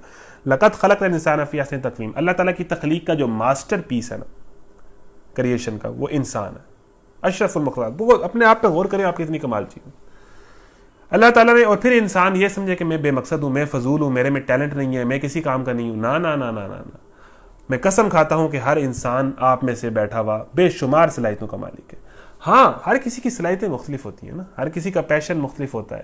کوئی ڈاکٹر ہے، کوئی انجینئر ہے، کوئی ڈیبیٹر ہے، کوئی ایتھلیٹ ہے، کوئی کچھ ہے. اپنی اپنی صلاحیتوں کو پہچانے. آپ کبھی بھی کسی مچھلی کو اڑنا نہیں سکھا سکتے، آپ کبھی بھی کسی پرندے کو تیرنا نہیں سکھا سکتے. ہر کسی کی اپنی اپنی صلاحیتیں. ہاں، ان صلاحیتوں کو، اپنی خودی کو پہچانے، ان صلاحیتوں کو پہچانے اور ان کو اللہ کے تابع کریں. اب ہر بندہ ہر چیز میں تو نہیں نا آگے ہوتا. تو انسان ایک بڑی کمال چیز ہے. کوئی انسان یہ کہے کہ میں کسی کام کا نہیں ہوں، یہ بڑا جرم کرے گا. وہ انسان ہے ہی کمال. ہاں، اس کی صلاحیتیں مختلف ہو سکتی. پھر اسے الٹا پھیر کر ہم نے سب کو نیچوں سے، اب انسان اتنی کمال چیز ہے، لیکن انسان نے اپنے آپ کو اتنا پست کر دیا ہے کہ وہ یہاں تک آ گیا ہے کہ مرد کی مرد سے شادی اس نے لیگل کرا دی ہے، ویسٹ میں ہو چکی ہے. یعنی انسان جب اپنی مقام سے گرتا ہے نا تو پھر وہ گرتا چلا جاتا ہے. پھر شیطان بھی اس سے پناہ مانگتا ہے. شیطان ایسی حرکتیں کرتا ہے. انسان، جانور اس سے پناہ مانگتے ہیں کہ یہ انسان کیسی حرکتیں کر رہا ہے، حالانکہ بڑی کمال چیز ہے. لیکن جب وہ اپنے معیار سے گرتی ہے نا تو پھر وہ کام کرتی ہے کہ شیطان توبہ کرتا ہے. وہ کام کرتی ہے کہ بڑے بڑے لوگ کہتے ہیں کہ یہ انسان نے کیسی گھٹیا حرکت کی. دیکھیں نا، عورت کے اندر فطرتاً حیا ہے، لیکن جب وہ بے حیا ہوتی ہے تو وہ آن سکرین ننگی ہو جاتی ہے. وہ اپنے آپ کو مکمل برہنہ کر دیتی ہے اور وہ سیلیبریٹیز بنتی ہیں ہمارے آگے. ہم ان کی ڈی پیاں لگاتے ہیں، ہم ان کا آٹوگراف لینے پہ مرتے ہیں. اندازہ کرو انسانیت کا، ہماری سوچ کا.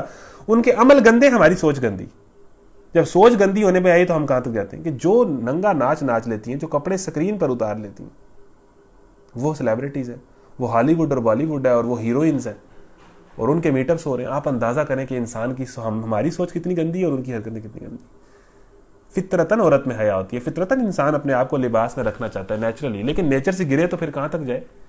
تو انسان اپنے آپ کو جب گرانے پہ آتا ہے نا، سوچ کو گرانے پہ جب آتا ہے اور اپنے عمل کو گرانے پہ آتا ہے تو وہ کہاں تک نہیں جاتا. تو کیا ہوا، سوائے ان لوگوں کے جو ایمان لائے اور نیک عمل کرتے رہے.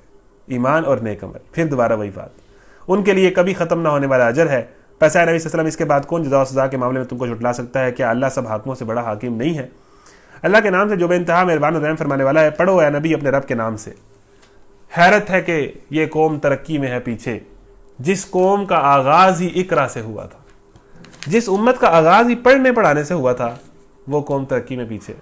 اچھا، میں اب کیا کریں، اب قرآن چیز ہی ایسی ہے تو میں کوشش کروں گا کہ 5-7 منٹ اوپر کر کے ختم کروں. لیکن اب سورہ اقرا جو ہے یہ بھی بڑی کمال ہے. آپ یہ پہلی وحی ہے جو غار ہیرا پہ اللہ کے نبی پر نازل ہوئی تھی، اور اللہ کے نبی پہ بڑی خوف کی کیفیت آ گئی تھی. غار ہیرا آپ نے کبھی دیکھا ہو؟ وہاں جائیں آپ، وہاں تو بندہ جا نہیں سکتا، 2 گھنٹے لگ جاتے ہیں. ابھی تو رستہ بنایا ہے پھر بھی 2 گھنٹے لگ جاتے ہیں. اس ٹائم تو رستے نہیں بنے ہوئے تھے پہاڑوں پر. تو غار ہیرا پہ جب وہی نازل ہوئی، جبرائیل امین آئے، ایک بہت بڑا فرشتہ آیا اور اللہ کے نبی کو جھنجھوڑا. پہلے کہا پڑھ، اللہ کے نبی نے کہا میں پڑھنا نہیں جانتا. ظاہر پڑھے لکھے اس طرح تو لکھنا پڑھنا اللہ کے نبی نہیں جانتے تھے، نبی یہ امی تھے. تو پھر جبرائیل نے جھنجھوڑا اللہ کے نبی کو کہ پڑھ، اقرا بسم ربک الذی خلق، پڑھ اپنے رب کے نام سے جس نے پیدا کیا. اب اس میں پوائنٹ کیا ہے کہ پڑھائی ہوتی ہے اللہ کے ساتھ کنیکٹ. وہ ایجوکیشن، وہ تعلیمی ادارے، وہ یونیورسٹیز جو آپ کو اللہ سے دور کرتی ہیں، وہ پڑھائی نہیں ہے. وہ کچھ ہو رہی ہے. پوائنٹ مل گیا نا کہ پڑھ اپنے رب کے نام سے جس نے پیدا کیا. وہ تعلیم، وہ ایجوکیشن جو آپ کو اپنے کریٹر سے نہ ملائے، وہ ایجوکیشن نہیں ہے، وہ کوئی فساد ہی ہے. پھر آپ سمجھ رہے ہیں ایجوکیشن کیا ہوتی ہے؟ پڑھ اپنے رب کے نام سے جس نے پیدا کیا. دو طرح کے علم ہے، علم الاسماء، علم غیب، علم وحی، علم غیب جو غیب سے کتابوں کے ذریعے، انبیاء کے ذریعے ہم تک پہنچا ہے، وہ ریویلڈ نالج ہے. اور ایک علم الاسماء ہے جو اللہ نے حضرت آدم کو بھی سکھایا تھا، جو دنیا کا نالج ہے، سائنس کا نالج ہے، انسان اپنی آبزرویشن سے حاصل کرتا ہے. ایک غیب سے حاصل کرتا ہے اور ایک ان 5 سینسز سے حاصل کرتا ہے جس کو سائنس کہتے ہیں. اب مسئلہ یہ ہے کہ ہماری سائنس خدا کو نہیں مانتی، کیونکہ خدا 5 سینسز سے محسوس نہیں ہوتا. تو بیسیکلی سائنس نے یہاں سے جو خدا سے رستہ اپنا پلٹایا نا، تو ہمارا پورا ایجوکیشنل سسٹم مادہ پرستانہ ہو گیا. ہمارے ہاں جتنا پڑھا لکھا جو ہوتا جاتا ہے وہ اتنا اللہ سے دور ہوتا جاتا ہے. وجہ یہ ہے کہ وہ ایک سائنس جو ہے وہ اللہ سے کنیکٹ نہیں ہے. میں یہ نہیں کہہ رہا کہ یہ یونیورسٹیاں جو ہیں ادھر علم حاصل نہیں کرنا چاہیے، بالکل کرنا چاہیے اور ٹاپ لیول پہ کرنا چاہیے، لیکن عموماً جو چل رہا ہے نا، ہمارا علم جو ہے وہ کریٹر سے دور ہے. ضرورت اس امر کی ہے کہ علم غیب کے ساتھ، اللہ کے ساتھ ہم علم الاسماء کو کنیکٹ کر دیں، ہم اللہ کی رہنمائی میں. اب دیکھیں، ایک سائنسدان اگر علم کو اللہ سے جوڑنے کے لیے پڑھے، تو جب انسان اپنا جسم پڑھتا ہے اور سیلز پڑھتا ہے اور ڈی این اے پڑھتا ہے اور ڈی این اے کے اندر ایک پورا سسٹم پڑھتا ہے، تو جب وہ اپنے جسم کے اندر اتنی چیزیں دیکھے گا، اتنی گہرائیاں دیکھے گا، تو کیا وہ اللہ کے قریب نہیں ہوگا؟ کیا اس پہ اللہ تعالیٰ کی قدرت آشکار نہیں ہوگی؟ جب آپ سائنسی علم حاصل کرتے ہیں نا، تو جب آپ صحیح نیت سے کریں گے تو آپ تو سائنس تو وہ علم ہے جو آپ کو اللہ سے ملا دے گا. یعنی علم جو ہے وہ ملاتا اللہ سے ہی ہے، کیونکہ اللہ سے ہی علم آئے ہیں. تو وہ اللہ، علم، ایجوکیشن وہ چیز ہے جو آپ کو کریٹر سے جوڑ دیتی ہے. اب مسئلہ یہ ہے کہ سائنس نے اتنی تحقیق کر دی انسانی باڈی پہ، ہیومن باڈی پہ، دنیا پر، اور پھر بھی اس نے اللہ کا اقرار نہ کیا. کیونکہ سائنسدانوں کی شروع سے، آپ رینیسانس پڑھیں، 14ویں-15ویں صدی میں فرانس سے اس کا آغاز ہوا تھا.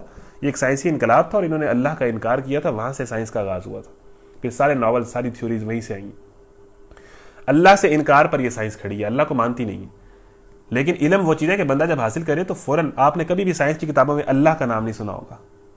کیوں؟ کیونکہ سائنس خدا کو مانتی نہیں ہے. کتنا بڑا ظلم کرتی ہے، خدا کی اتنی قدرتوں پہ ریسرچ کرتی ہے اور ایسی بدبخت ہے کہ خدا کو نہیں مانتی. تو اللہ کہہ رہا ہے کہ علم تو ہوتا ہی وہ ہے جو آپ کو کریٹر سے جوڑ دے. تو وہ ایجوکیشن جو آپ کو کریٹر سے جوڑنے کے بجائے کریٹر سے بدظن کرے، اللہ کے خلاف کرے، ایتھیسٹ بنائے، ملحد بنائے، وہ نظام تعلیم کا، وہ ایجوکیشن نہیں ہے، پھر وہ کوئی فساد ہی ہے. اقرأ بسم ربک الذی خلق، خلق الانسان من علق. پڑھو اپنے رب کے نام کے ساتھ جس نے پیدا کیا، جو جمے ہوئے خون کے ایک لوتھڑے سے انسان کی تخلیق کی. پڑھو اور تمہارا رب بڑا کریم ہے. اللہ تعالیٰ کہتا ہے پڑھو، ایکسپلور کرو، ایجوکیشن حاصل کرو اور اللہ کو پہچانو. یہ اللہ کو ہی پہچانوائے گا. جس نے قلم کے ذریعے سے علم سکھایا، انسان کو وہ علم دیا جسے وہ نہ جانتا تھا. ہرگز نہیں، انسان سرکشی کرتا ہے اس بنا پر کہ وہ اپنے آپ کو بے نیاز دیکھتا ہے، حالانکہ پلٹنا یقیناً تیرے رب ہی کی طرف ہے. تم نے دیکھا اس شخص کو جو ایک بندے کو منع کرتا ہے جبکہ وہ نماز پڑھتا ہو. ایک دن اللہ کے نبی نماز پڑھے تھے تو ابو جہل نے نماز سے روکنے کی کوشش کی، مذاق کیا، ٹھٹھا اڑایا، تنگ کیا. ٹھیک ہے نا؟ تو یہ وہ واقعہ ہے. تمہارا کیا خیال ہے اگر وہ بندہ رائے راست پر ہو یا پرہیزگاری کی تلقین کرتا ہو؟ تمہارا کیا خیال ہے اگر یہ منع کرنے والا شخص حق کو جھٹلاتا اور منہ موڑتا ہو؟ اب بڑا ایجوکیٹڈ آدمی تھا نا ابو جہل، ابو الحکم تھا، لیکن وہ علم، وہ دنائی، وہ حکمت جو اللہ سے نہ ملائے، وہ اس بندے کو جاہل بنا دیتی ہے. وہ اس پی ایچ ڈی اسکالر کو جاہل بنا دیتی ہے جو اللہ سے نہ مل پائے، جو اللہ کے قریب نہ ہو. اور ہماری یونیورسٹیاں بھری پڑی ہیں ایسے اسکالر سے. تمہارا کیا خیال ہے اگر یہ منع کرنے والا شخص حق کو جھٹلاتا ہو اور منہ موڑتا ہو؟ کیا وہ نہیں جانتا کہ اللہ دیکھ رہا ہے؟ ہرگز نہیں، اگر وہ باز نہ آیا تو ہم اس کی پیشانی کے بال پکڑ کر کھینچیں گے. پیشانی کے بال پکڑ کے اس کو کھینچیں گے. یہاں پر ایک سائنسی نقطہ بھی ہے، تو ٹائم نہیں ہے. اس پیشانی کو جو جھوٹی اور سخت خطا کار ہے وہ بلا لے اپنے حامیوں کی ٹولی کو، ہم بھی عذاب کے فرشتوں کو بلا لیں گے. ہرگز نہیں، اس کی بات نہ مانو اور سجدہ کرو. یعنی نماز کنٹینیو رکھو، سجدہ کرو. اور یہاں پر سجدہ بھی ہم نے کرنا ہے، سجدہ واجب ہے، یہ کر لیجئے گا. ہرگز نہیں، اس کی بات نہ مانو اور سجدہ کرو، اپنے رب کا قرب حاصل کرو. اللہ کے نام سے جو بے انتہا مہربان اور رحم فرمانے والا ہے. ہم نے اس قرآن کو شب قدر میں نازل کیا ہے اور تم کیا جانو کہ شب قدر کیا ہے؟ شب قدر 1000 مہینوں سے زیادہ بہتر ہے. میرا خیال ہے کہ میں نا اس کو کل بیان کروں گا. ٹھیک ہے؟ یہ نا کام ہو رہا ہے خراب. مسئلہ یہ ہے کہ یہ باتیں بڑی کمال آ رہی ہیں اور میں ان کو چھوڑنا نہیں چاہتا. ابھی میں نے پہلے ایک سکپ کی ہے، میں اسی پر آ جاتا ہوں اور میں انشاءاللہ ان کو کل ختم کروں گا اور میں انشاءاللہ مینیج کر لوں گا. ٹھیک ہے, میں آپ کو تنگ نہیں کرتا, میں ٹائم نہیں اوپر کرتا. یہ آگے صورتیں تو بڑی کمال آ رہی ہیں اور مجھے تو ان پہ ٹائم چاہیے. تو میں چاہ رہا ہوں کہ یار آپ سیکھ لیں, ہم سیکھ لیں جتنا ہم پڑھ سکتے ہیں. تو میں سورہ الگ پہ ہی دوبارہ آتا ہوں. اب یہاں پر بات کیا ہے کہ اگر وہ باز نہ آیا تو ہم اس کی سورہ قدر پہ ہم آج کا ختم کر دیں گے. سورہ قدر آخری سورت ہے. ٹھیک ہے جی, میں آپ سورہ الگ پہ جو ایک چیز چھوڑ گیا تھا, ہرگز نہیں, اگر وہ باز نہ آیا تو ہم اس کی پیشانی کے بال پکڑ کر کھینچیں گے. ابو جہل کو اللہ کہہ رہا ہے کہ اگر یہ باز نہ آیا اپنے کرتوتوں سے تو ہم اس کی پیشانی کے بال پکڑ کر کھینچیں گے. ناسیتن کاذبتن خاطیہ, وہ پیشانی جو جھوٹی اور سخت خطا کار ہے. اب اس میں نے نا ایک سائنسی نقطہ کہیں سے سنا تھا کہ انسان کے دماغ کے نا 4 حصے ہیں. اب یہ جو فرنٹ والا حصہ ہے نا, یہ وہ حصہ ہے جہاں پر انسان کے کرائم پلتے ہیں, یعنی اسے برے خیالات اور برے ارادے اور کچھ کریمنل قسم کا کرنا, ٹھیک ہے نا, کچھ غلط کرنا, وہ یہاں پر آتے ہیں, یہ دماغ کے اگلے حصے میں. تو اللہ تعالیٰ نے کہا ہے ہم ابو جہل کو جہاں سے کرائم اس کے اس حصے میں پال رہے ہیں نا, یہاں سے جو غلط سوچتا ہے اور غلط کرتا ہے, ہم ابو جہل کو یہاں سے پکڑیں گے. ناسیتن کاذبتن خاطیہ, اس جھوٹی اور خطا کار پیشانی سے پکڑیں گے, اس طرح کر کے گھسیٹیں گے. یعنی ایک سائنسی نقطہ ہے نا کہ یہاں سے ہم اس کو کھینچیں گے. یہاں پر انسان کی یہ والا دماغ کا حصہ ہے جو انسان کا وہ حصہ ہے جو اسے غلط خواہشات اور غلط ارادے اور غلط کام کرنے پر مجبور کرتا ہے. یہاں پر ایسے خیالات آتے ہیں. اس پیشانی کو جو جھوٹی اور سخت خطا کار ہے وہ بلا لے اپنے حامیوں کی ٹولی کو, ہم بھی عذاب کے فرشتوں کو بلا لیں گے, ہرگز نہیں اس کی بات نہ مانو اور سجدہ کرو اور اپنے رب کا قرب حاصل کرو. سورہ القدر مکی ہے. اللہ کے نام سے بے انتہا رحم فرمانے والا ہے. 2-4 منٹ اوپر ہو گئے تو معاف کیجیے گا. سورہ القدر بڑی کمال صورت ہے. یہ طاق راتیں لیلۃ القدر ہو سکتی ہیں, 21 کی, 23 کی, 25 کی. زیادہ لوگ 27 کو اہمیت دیتے ہیں, پھر اس کی کئی نشانیاں بتاتے ہیں. لیکن اللہ تعالیٰ نے اس لیے کسی ایک رات کو طاق رات نہیں کہا کیونکہ پھر لوگ صرف اس رات کو عبادت کریں گے نا. اللہ تعالیٰ چاہتا ہے کہ ہر طاق رات میں لوگ میری طرف آئیں اور مجھ سے معافی مانگیں اور میں ان کو معاف کروں. تو یہ طاق راتیں بڑی کمال ہوتی ہیں. تو پھر اللہ تعالیٰ کہتا ہے کہ ہر رات میں اس کو تلاش کرو. تو اس اب طاق رات کی فضیلت بتائیں. اللہ کے نام سے جو بے انتہا مہربان اور رحم فرمانے والا ہے, ہم نے اس قرآن کو شب قدر میں نازل کیا ہے. اب طاق رات کی اہمیت اس وجہ سے ہے کہ اس رات کو قرآن نازل ہوا ہے. اب دیکھیں, قرآن وہ چیز ہے جو بندے کو افضل کر دیتی ہے. میں نے ایک لیکچر میں نقطہ سنا, میں آپ کو یہاں بتانا چاہوں گا, مجھے مزے کی بات لگی. سورہ قدر کی تھوڑی سی تفصیل میں آپ سے بیان کر دوں, میرے خیال ہے 4:35 ہو جائیں گے ہمیں. تو قرآن میں ایک خاص بات کیا ہے سورہ القدر میں کہ قرآن جس چیز کے ساتھ لگتا ہے نا وہ افضل ہو جاتا ہے. آپ مجھے بتائیں کہ اس ہمارے مہینے میں 12 مہینے ہیں نا, سب سے افضل مہینہ کون سا ہے؟ رمضان. وجہ کیا ہے؟ شہر رمضان الذی انزل فیہ القرآن. رمضان مہینوں میں اس لیے افضل ہے کیونکہ اس میں قرآن نازل ہوا. اس مہینے کو افضل کر دیا قرآن نے. انسانوں میں سب سے زیادہ افضل انسان کون سے ہیں؟ اللہ کے نبی حضرت محمد صلی اللہ علیہ وسلم.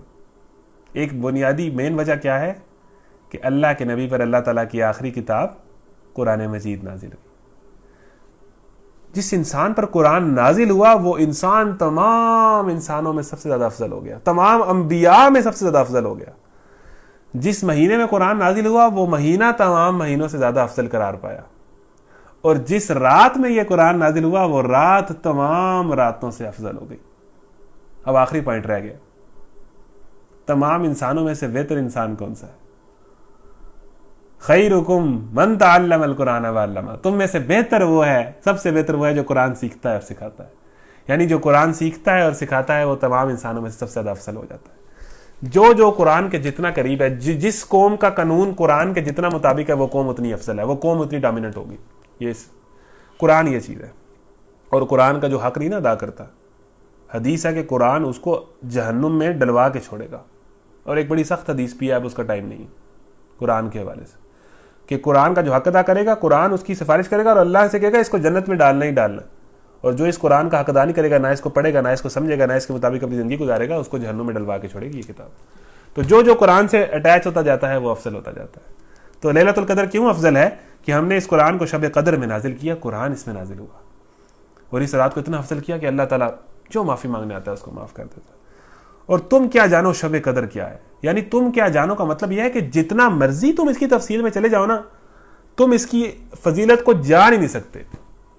یہ قرآن میں یہ اسلوب بار بار بیان ہوا ہے, تم کیا جانو قیامت کیا ہے, تم کیا جانو یہ کیا ہے. تو بندہ اس تک پہنچ نہیں سکتا, حالانکہ اللہ نے کچھ تفصیل کی ہے, لیکن اللہ تعالیٰ کہہ رہا ہے کہ تمہاری عقل نہیں پہنچ سکتی اس شب قدر کی فضیلتوں کو اور برکتوں کو, جتنا مرضی تفصیل بیان کر لو, جتنے مرضی لیکچر دے لو. تم کیا جانو کہ شب قدر کیا ہے. شب قدر 1000 مہینوں سے بہتر ہے. ذرا کیلکولیٹر نکالیں, ذرا کیلکولیٹر, ایک منٹ ذرا. شب قدر 1000 مہینوں سے بہتر ہے. کدھر ہے جی کیلکولیٹر, کدھر گئے ہیں؟ یہ 1000 سے ڈیوائڈ کیجئے گا ذرا,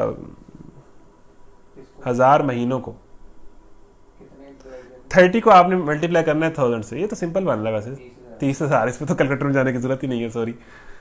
اب 30,000 شب قدر جو ہے وہ 1000 مہینوں سے بہتر ہے. اب اس میں ایک پوائنٹ یہ ہے کہ عربی زبان میں 1000 سے بڑا لفظ ہی نہیں ہے. عربی زبان میں 1 لاکھ کا لفظ نہیں ہے.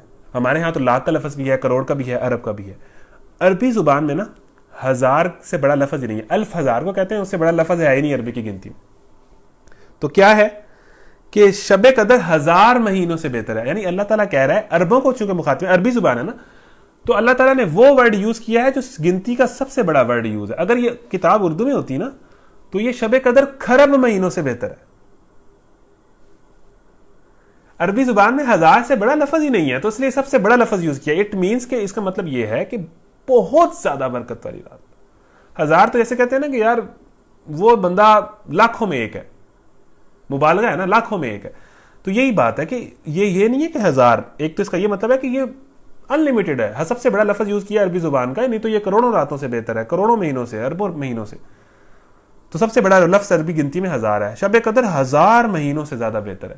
لیکن اگر ہم اس کو 1000 ہی سمجھ لیں, ایک تو نقطہ میں نے یہ بیان کر دیا کہ یہ تو انلمیٹڈ چیز ہے, لیکن اگر ہم اس کو 1000 ہی سمجھ لیں تو 30,000 راتیں بنتی ہیں. اب 30,000 راتوں کی عبادت آپ ملٹیپلائی کر لیں, ذرا ریشو نکالیے گا کہ شب قدر والے دن 1 منٹ بھی بندہ عبادت کرے نا تو میرا خیال ہے وہ پتہ نہیں کتنی راتیں بن جاتی ہیں. 1 سیکنڈ بندہ اللہ تعالیٰ کا ذکر کرے نا اور ڈیوائڈ کرے, ملٹیپلائی کرے 30,000 راتوں سے, تو 1 سیکنڈ کا اللہ تعالیٰ کا ذکر شب قدر کی رات میں پتہ نہیں کتنے گھنٹوں کا بن جاتا ہے. آپ اس کی لیکچر کے بعد اس کی ریشو نکال لیجئے گا. 30,000 سے آپ نے ملٹیپلائی کرنا ہے.